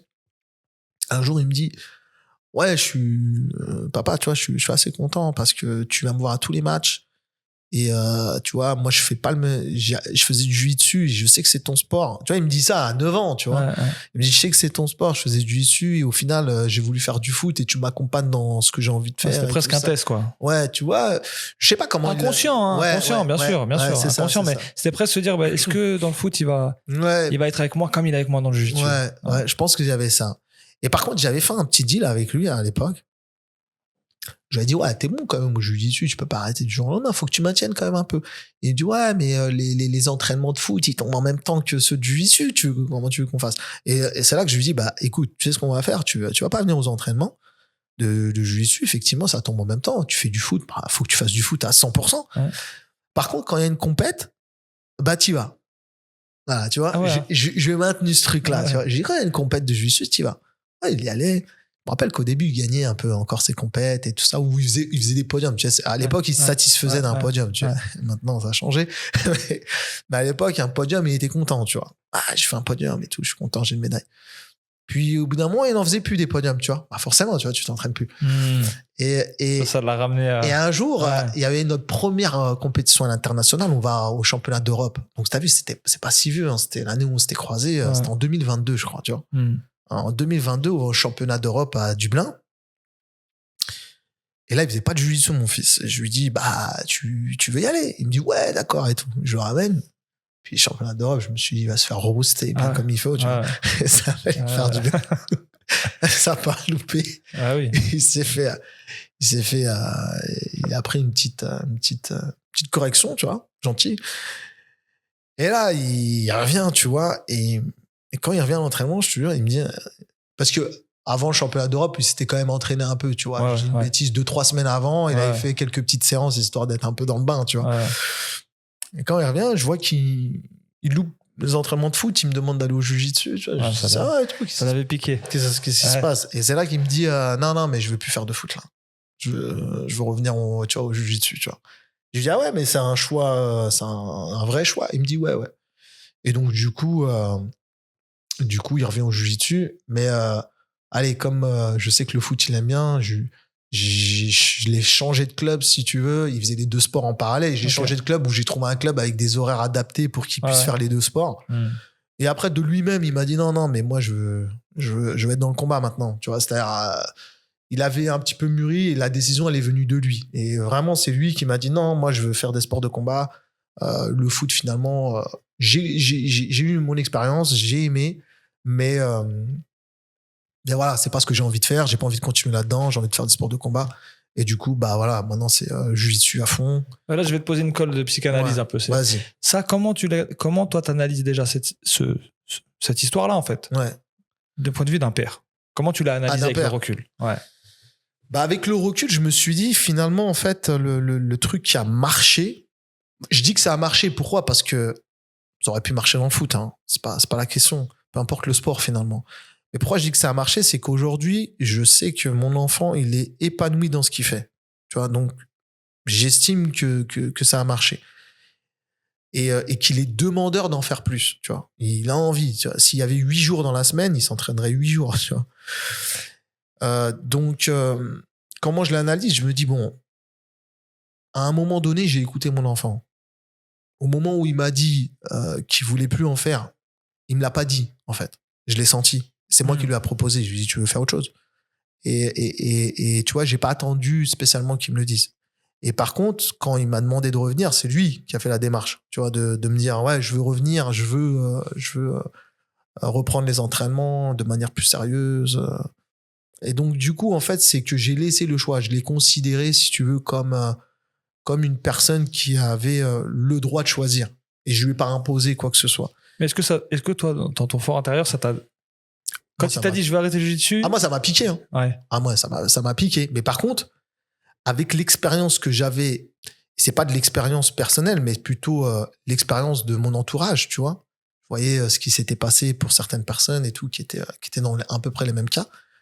Je me suis dit, en vérité, j'étais persuadé, je vais le laisser faire son petit truc. Tôt ou tard, il reviendra vers la discipline que je pense bonne pour lui. Parce que finalement, quand je l'avais vu démarrer, j'avais senti, tu vois, qu'il aimait ça. C'est juste qu'après, il a perdu un petit peu la flamme. Après, là, il peut très bien la reperdre dans 2-3 ans. Tu sais comment ils sont après, il arrive à un âge aussi où... les jeunes, tu vois. Il va vouloir prendre ses décisions. Ouais. Voilà. Mais par contre, je trouve, là, pour une fois, c'était plutôt voilà, une décision qui venait de lui, tu vois. C'est lui qui a choisi. Et moi, j'ai su prendre du recul et de me dire, bah là, je suis pas coach. Je sors de mon rôle, de ma casquette coach, et je suis la casquette papa. Quand t'es un papa, si t'as pas de club, si t'as pas United Jiu-Jitsu ou VLB, et que tu t'occupes de rien du tout, ton fils, il dit, je veux faire de la boxe, tu ramènes faire de la boxe. Ouais. Tu dis, je veux faire du rugby, bah, tu ramènes faire du rugby, tu vois, tu te poses pas la question, tu vois. Donc, voilà, j'ai essayé de me détacher du rôle, je suis responsable de club et je donne des cours à des enfants. Et en tant que coach, parce que regarde, moi j'admire beaucoup les coachs qui donnent des cours à des enfants qui sont pas les leurs, tu vois. Et moi, à un moment donné, tu vois, quand mon fils il a arrêté de venir, bah, je continuais à donner des cours. Et je me suis posé cette question, je me suis dit, si ça avait démarré comme ça, tu vois, si ça avait démarré sans qu'il y ait un intérêt personnel, est-ce que je l'aurais fait, tu vois? Est-ce que je l'aurais fait pareil? Ouais. Est-ce que tu l'aurais fait pareil, tu vois? Et ça, c'est pas pareil. Maintenant, une fois que le truc il était lancé, bien sûr que j'ai continué, tu vois. Mais le départ, démarrer une section enfant, c'est noble, hein, je trouve, tu vois. Tu veux démarrer un projet comme ça alors que t'as pas d'intérêt personnel, t'es détaché de tout intérêt. Parce qu'on rappelle tous les sacrifices qu'il y a derrière. Bah, bien sûr. Après, ça se compense, hein, parce que honnêtement, tu crées des relations avec des enfants qui sont pas les tiens. Ouais. Bien sûr que c'est pas tes enfants, bien sûr que tu les aimes pas comme tes enfants, etc. Mais c'est une relation très, très particulière. Ouais. Après, une fois, il y avait un ami à moi là que je salue. Il me disait, lui, il avait fait beaucoup de boxe et tout ça. Il m'expliquait que lui, il est devenu coach de boxe. Il me disait que lui, quand il était enfant, il a été un peu délaissé par les coachs de boxe, tout ça et tout. Il avait fait plusieurs clubs et tout ça, il a été délaissé. Il disait pourtant qu'il n'était pas mauvais, tu vois, avec une bonne autocritique de lui-même. Il se dit, j'étais pas mauvais, j'avais quand même un niveau assez correct, mais j'étais délaissé. Il avait du mal à comprendre pourquoi. Et il me disait, mais en grandissant, en devenant adulte, j'ai compris. Et je lui dis, du coup, c'est quoi ton explication? Et il me dit, mais en fait, c'est les sports de combat, de manière générale. C'est tellement prenant, tu vois, d'enseigner et de faire monter quelqu'un que t'as pas envie qu'il te quitte au bout d'un moment parce que son père, il a décidé d'aller l'inscrire au handball. Exact. Par contre, quand t'as la maîtrise du truc et que c'est ton enfant, tu vois, et ben là, tu peux lui enseigner. Et il me disait, si tu regardes le profil de tous les clubs de boxe, le gars qui est bon, c'est soit le fils du coach, soit le cousin, soit le fils d'un très proche, soit c'est un père spirituel. Le coach est devenu un père spirituel pour l'enfant. Et au final, c'est comme ça que l'enfant il devient bon parce qu'il est pris sous l'aile du coach. Mais c'est parce que ça va au-delà du sport. Ouais. En fait, ça va au-delà du sport. C'est ça. C'est ce qu'il me disait. Et au final, finalement, il a raison quand même dans son analyse. C'est ce qu'on disait tout à l'heure. C'est à un moment donné, en tant que coach, t'as les parents, ils vont dire c'est bon, stop. Ouais, c'est ça. Stop, mon fils, il arrête. Ma fille, elle arrête, elle prend des études, elle va faire ceci, elle va faire ça. Et toi, t'as passé 5-6 ans à donner de ton temps, tout ça. Tu vois. Alors que quand t'as la maîtrise, t'as jamais la maîtrise. Mais t'as un peu plus de maîtrise. Quand t'as un peu plus de maîtrise sur la personne sur ton public, finalement. Bah là, forcément, tu te donnes à 200%, tu vois. Et moi, je te dis la vérité. Si je reviens à nous, là, United, j'ai une chance pour l'instant, voilà. C'est que j'ai des parents qui sont très, très, très, très investis pour la réussite de leurs enfants, sportives, entre guillemets. Donc, tu vois, comme je t'ai dit, les 5-6, c'est des parents, ils sont vraiment derrière, tu vois. Et c'est eux qui sont demandeurs de plus. Les parents, ils accompagnent. Tu vois, nous, quand on est parti à Abu Dhabi, les parents, ces parents-là, ils ont fait le déplacement, tu vois. Ils sont venus, c'est des frais pour eux, hein, tu vois. Sûr. Nous, on n'a pas des subventions de dingue. Pour te dire, on les a toujours pas reçues, tu vois, les demandes de subventions qu'on avait faites. Donc, du coup, comment vous avez payé? C'est de l'argent personnel. L'argent personnel, c'est l'argent du club? C'est l'argent des familles surtout. Après, le club, comme je t'ai dit, nous, on avait demandé des financements auprès du département. Tu sais, voilà, ça, c'est les parties un peu annexes que les gens, l'envers du décor, que les gens, ils connaissent pas. Ils pensent que tu viens, tu donnes des cours mais nous, notre tâche, ça s'arrête pas là. Il faut aussi faire les dossiers de demande de subvention. Bien sûr. Et ça, c'est moi qui le fais, hein, tu vois. J'ai pas de secrétaire. Pas encore. Donc du coup voilà, c'est les demandes de subvention, tout ça. Donc nous, le département, il m'avait dit que voilà, le dossier devrait passer, le dossier est bon, tout ça et tout. Sauf que toi, tu t'engages faut avancer les frais, tu vois. Donc c'est les familles qui avancent. Ils nous donc suivent. Du coup, c'est quoi? C'est les familles qui avancent après il y aura un remboursement. Ouais, c'est ça. C'est-à-dire que chaque famille, le club va essayer de couvrir pour les enfants. Ouais, c'est ça. Après, ça sera pas à 100% parce qu'on n'a pas les moyens, honnêtement. Mais voilà, une petite participation, ça fait toujours plaisir. Tu vois, parce qu'un déplacement, pour avoir une idée, c'est un déplacement à Dublin pour un championnat d'Europe. C'est en moyenne par enfant, par tête. 400-500 euros. Ouais, 500 euros voilà, à peu près. Selon le nombre de nuits que tu passes, est-ce que tu t'accordes une journée avant, une journée après. Nous, on essaie de le faire, tu vois. Voilà. Le billet d'avion, la compétition, c'est à peu près 500 euros. Donc voilà, 5 enfants qui partent. Pour le club, c'est 2500 euros. Voilà, c'est ça. Voilà. Donc, tu peux pas faire ça c'est sûr, toutes les semaines, tu vois. Ok, donc c'est aussi ça la réalité d'un club de sport. C'est la réalité. Ouais. Là, par exemple, il y a deux gamins qui vont au Brésil, là, en juin. Ils vont faire le Brasileiro. Ah ouais, hein. Du coup, voilà, on les prépare bien, là, ils sont à fond. Du coup, voilà, le club là, par contre, grosse compétition pour ceux qui connaissent pas. C'est vraiment c'est un peu les championnats. C'est un peu l'UFC c'est un peu l'UFC du jiu-jitsu brésilien. Ouais, c'est ça. Après, voilà, nous, l'avantage, c'est que dans le jiu-jitsu, on peut s'inscrire, personne t'interdit de t'inscrire. T'as envie de te challenger, tu peux. Ça, c'est une chance dans le jiu-jitsu. Dans d'autres sports, il faut un minimum de je sais pas, de palmarès ou quoi que ce soit pour pouvoir prétendre à s'inscrire. Après, voilà, nous aussi, on est logique, on est conscient, on sait qu'on n'envoie pas tous les enfants sur ce type d'événement. Ouais, parce qu'attention à l'impact psychologique. Exactement, l'impact psychologique, tout ça. Donc, nous, les enfants qu'on a envoyés, c'est 2 enfants qui on croit. Et du coup. Il y en a qui voulaient partir, vous leur avez interdit? Enfin, pas. Non, pas pour cette compète. Mais par contre, ça m'est déjà arrivé sur un championnat d'Europe où il y a un enfant qui m'a dit, parce que en fait, il y avait les parents derrière qui pensaient que ça allait être positif, tu vois. Dans le sens, j'aimerais bien que mon fils il fasse cette compétition, qu'il se rende compte du niveau et du chemin qu'il a à faire. Ouais. Sauf que en fait, ça marche pas comme ça. Et je trouve qu'en fait, ça plutôt, c'est psychologiquement, c'est pas bon. Parce que l'enfant va aller là-bas, il va prendre une défaite comme il a jamais pris. Parce que le niveau, c'est pas du tout le même. Et que si déjà, il a des défaites où il est nonchalant à l'entraînement, c'est pas ça qui va le. C'est pas ça, au contraire, tu vois. Et c'est pas. Pour moi, ce type d'événement, quand on parle de gros événements, les championnats d'Europe, Abu Dhabi, Brasileiro, les Panaméricains, voilà, ces championnats-là, c'est des championnats au mérite. Pour moi, si l'enfant, il ne mérite pas d'y aller, il n'y va pas. Et quand on parle de mérite, c'est pas seulement le bon comportement sur tatami, c'est aussi les résultats. C'est en compétition toute l'année. C'est-à-dire qu'il faut qu'il ait des bons résultats. Faut qu'il ait de l'assiduité, parce que j'ai ce cas-là. J'ai des enfants qui ont des bons résultats, mais qui sont pas super assidus. Bah, pour moi, ils ont pas la légitimité d'y être. Parce que l'attitude, le respect, en fait, il faut qu'il y ait tout. Ouais. S'il y a tout le package, ouais, on peut. Et investir sur l'enfant, c'est-à-dire que le club, quand on est des clubs de banlieue, on n'a pas beaucoup d'argent, nos licences, elles sont pas chères. Tu vois ce que je veux dire? Ouais, tu connais notre réalité, j'imagine que vous avez la même. Donc, du coup, que le club il fasse des sacrifices pour tu vois, c'est compliqué, tu vois, faut vraiment que vous essayez de payer toutes les compétitions, enfin les grosses échéances comme ça, vous essayez de couvrir les frais au maximum parce que c'est pas tous les parents qui ont les mots. Enfin, vous allez avoir je pense que vous avez des cas, il y en aura d'autres d'enfants très prometteurs, mais il n'y a pas les moyens de les faire partir.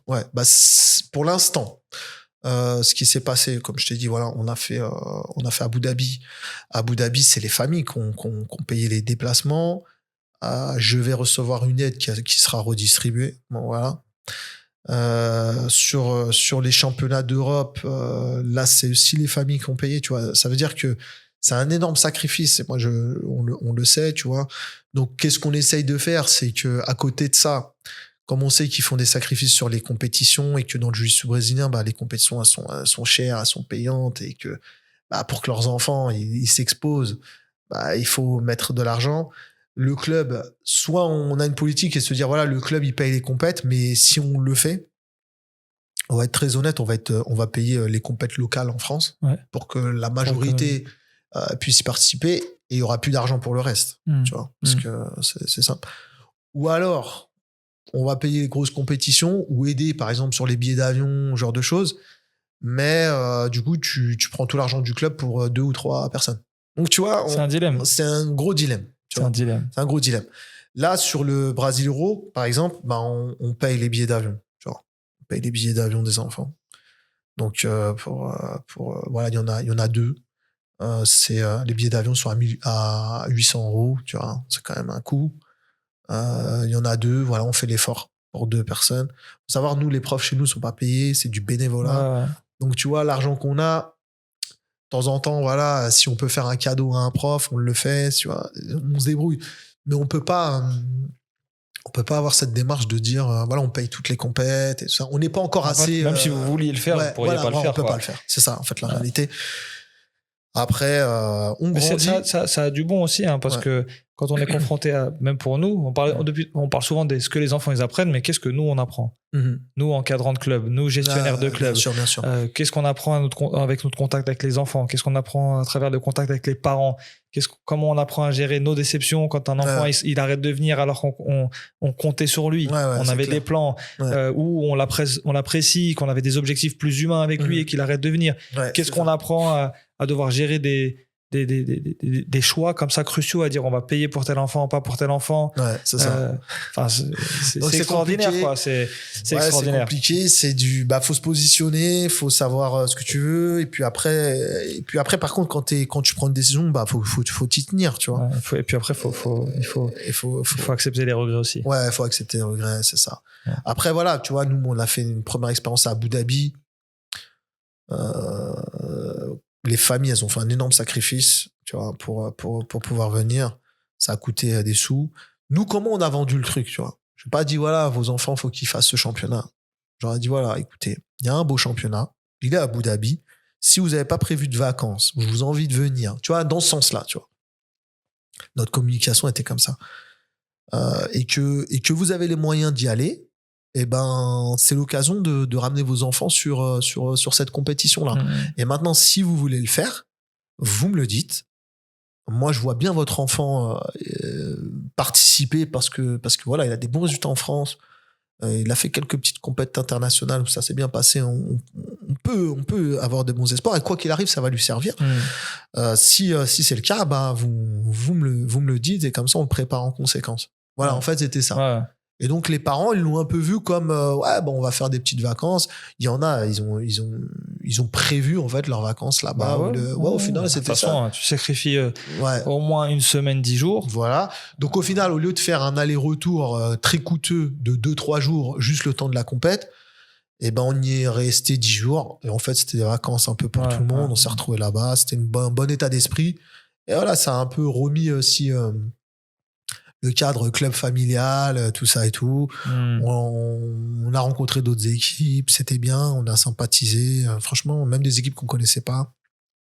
Donc voilà, franchement, comme ça s'est passé comme ça pour Abu Dhabi. Et maintenant, plus le temps il avance, plus je me dis que voilà, ce type d'expérience, on pourra pas en avoir 150. C'est clair. On pourra pas en avoir 150 parce qu'il y a une réalité économique. Ouais, puis il y a et voilà. Il y a des vrais enjeux là-bas. Voilà, et c'est que ça. Quand tu poses cette réalité économique sur la table et que tu fais faire des sacrifices aux familles, et que tu fais faire des sacrifices à ton club, et que toi-même tu fais tes sacrifices, c'est ça. Il faut y aller, faut te donner tous les moyens, quoi. J'ai envie de te dire, t'as une obligation de résultat. Ouais. Tu vois. Après, nous, si je fais le bilan de notre participation à Abu Dhabi, parce que c'est un bilan un peu mitigé, on envoie 8 enfants. Il y en a 2 qui font pas le poids, t'imagines, toi, déjà disqualifié pour le poids. Chaud. Ouais. Quand tu vas sur un événement comme ça. Non, en général, c'est les coachs qui se... Ouais, tu vois ce que je veux dire. 2, ils font pas le poids alors que on était persuadés qu'ils le feraient. Enfin, bref. Erreur. Du coup, ensuite, nos meilleurs... Enfin, les éléments sur lesquels on avait de l'espoir, tu vois, c'était une jeune fille. Elle perd au premier tour, tu vois. Elle perd au premier tour, pour te dire l'histoire. Et celle qui gagne sa KT, c'est-à-dire que la fille derrière qui là-bas, elle va pas super loin non plus. Donc on se dit, il y a du monde devant, alors ça veut dire. Et la petite en question, elle est très très douée, tu vois. Elle a déjà gagné plusieurs... Je crois qu'elle était invaincue en France depuis 2 ans, tu vois. Elle a gagné toutes ses compètes, tu vois. Et on se dit, mince, c'est tout. Et du coup, on voit...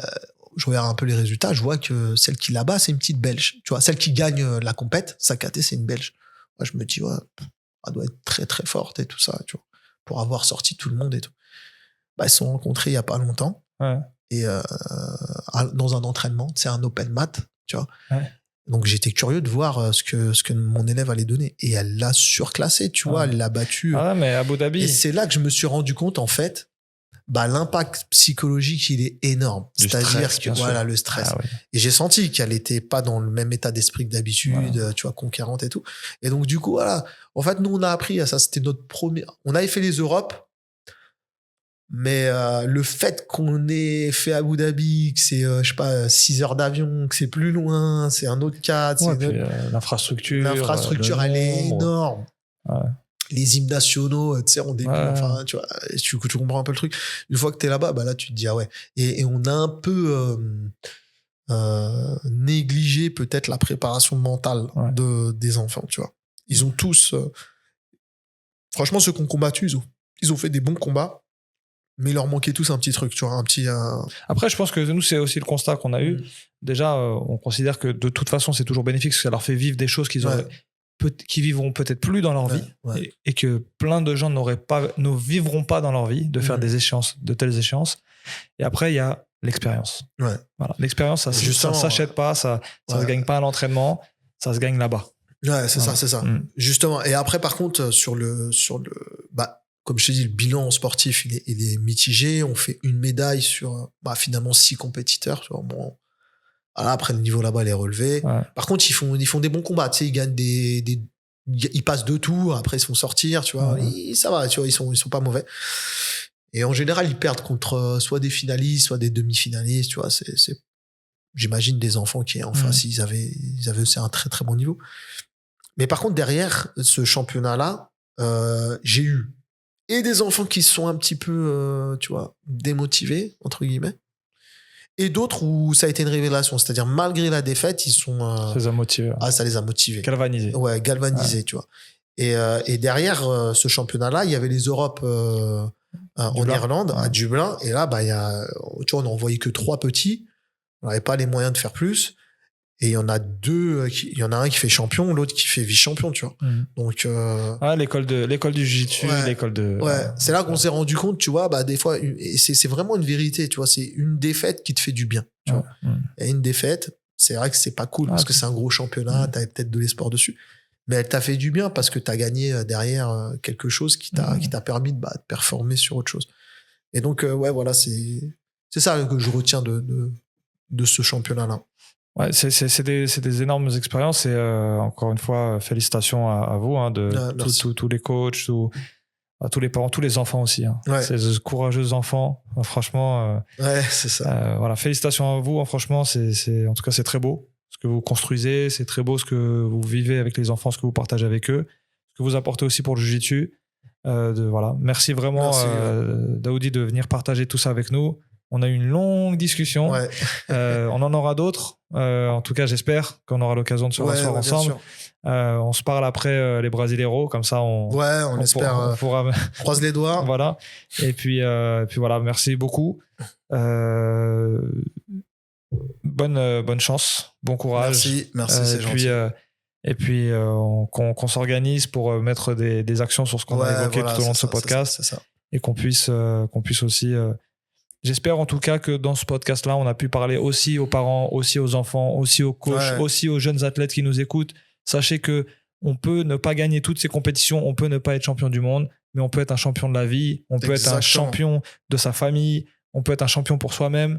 Voilà, dans le sport et dans le jiu-jitsu, il y a plein de victoires. Ouais, exactement. Et poussez vos enfants à faire du sport. En fait, on mesure pas assez, en tant que parent, parfois l'impact positif que le sport il va avoir sur le développement de l'enfant, sur son développement personnel. Et il y a beaucoup de parents qui voient le sport comme une petite activité annexe, voilà, et pas comme un mode de vie. Alors que 3 petits points. Exactement. On s'arrête sur ça. C'est ça.